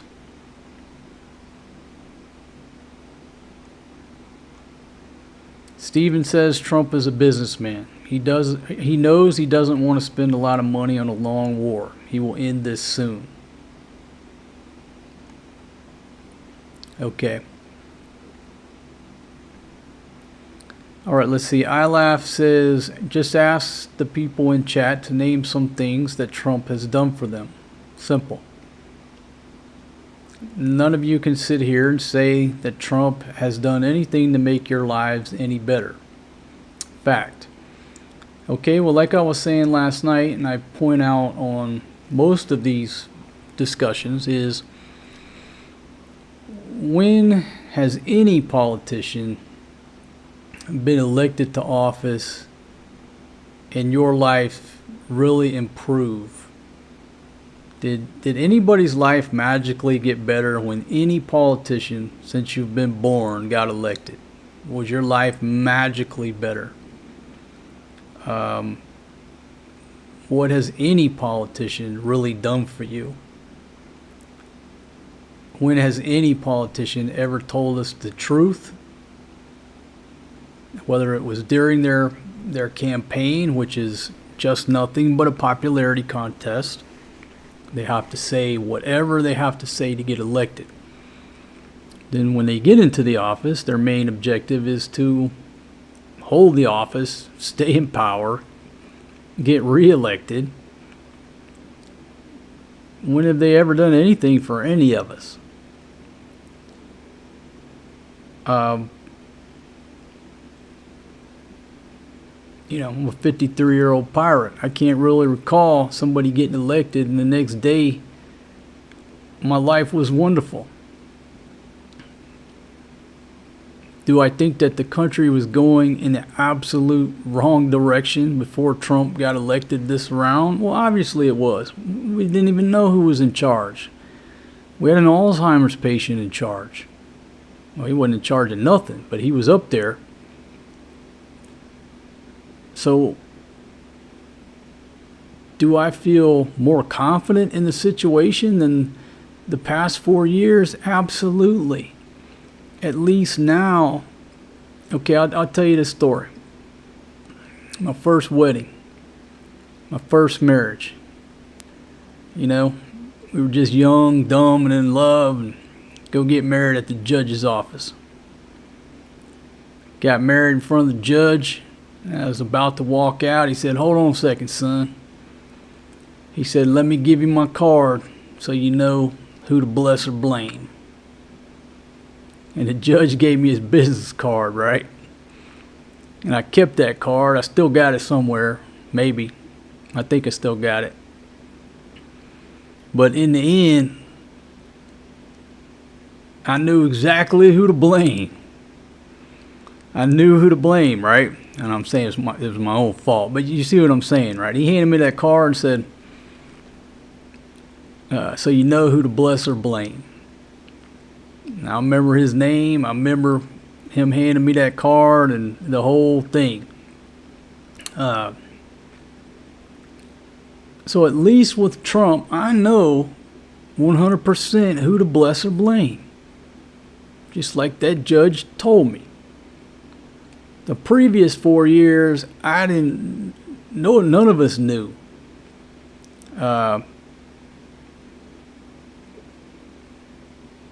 So that's my position. At least now I know who to bless or blame. And that's why I prefer a kingdom. I'm okay with a king. That's why I rule my kingdom. I'm the king. I make all the decisions. Good, bad, ugly. You know who to blame. You know who to bless. That's me. In the words of Mel Gibson on The Patriot, why would I trade one tyrant 2,000 miles away for 2,000 tyrants 1 mile away? Man, what a great line in a movie. That pretty much describes the United States government. I mean, I bet if I sat here and asked, hey, name your 2 senators and your representative, a lot of us couldn't even do it. What do they do for me? I don't even know who they are. They ain't never called me up and asked me if I needed something. I don't even know what they do. So there you go. At least with Trump, I know who to bless or blame. I know somebody's in charge. There we go.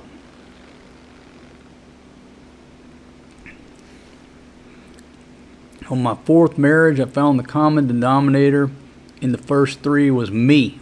Had to change me first. There you go. All right, folks. Let me go around the statistics here. Looks like I got 55 thumbs ups, 3 thumbs downs. I certainly appreciate that. Make sure I put both the super chats on the screen. I think I did that. Showing 550 comments / messages. Thank y'all for weighing in on the topic and the discussion.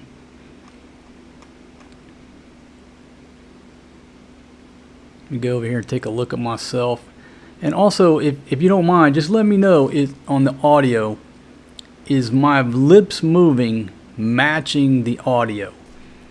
Or is it like an old Bruce Lee kung fu movie where it's Not while I'm eating. You know what I'm talking about, right?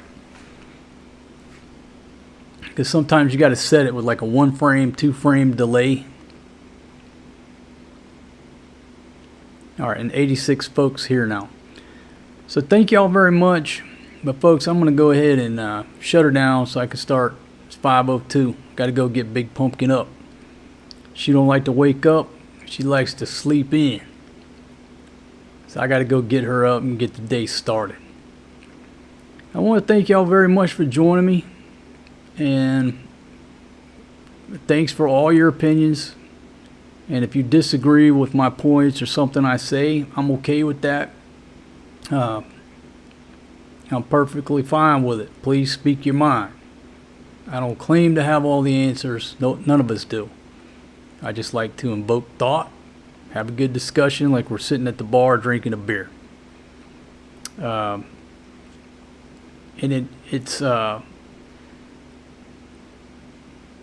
it's just sad to me, like when I say something and then I'll get a message from somebody, I'm unsubscribing because you said this. Really?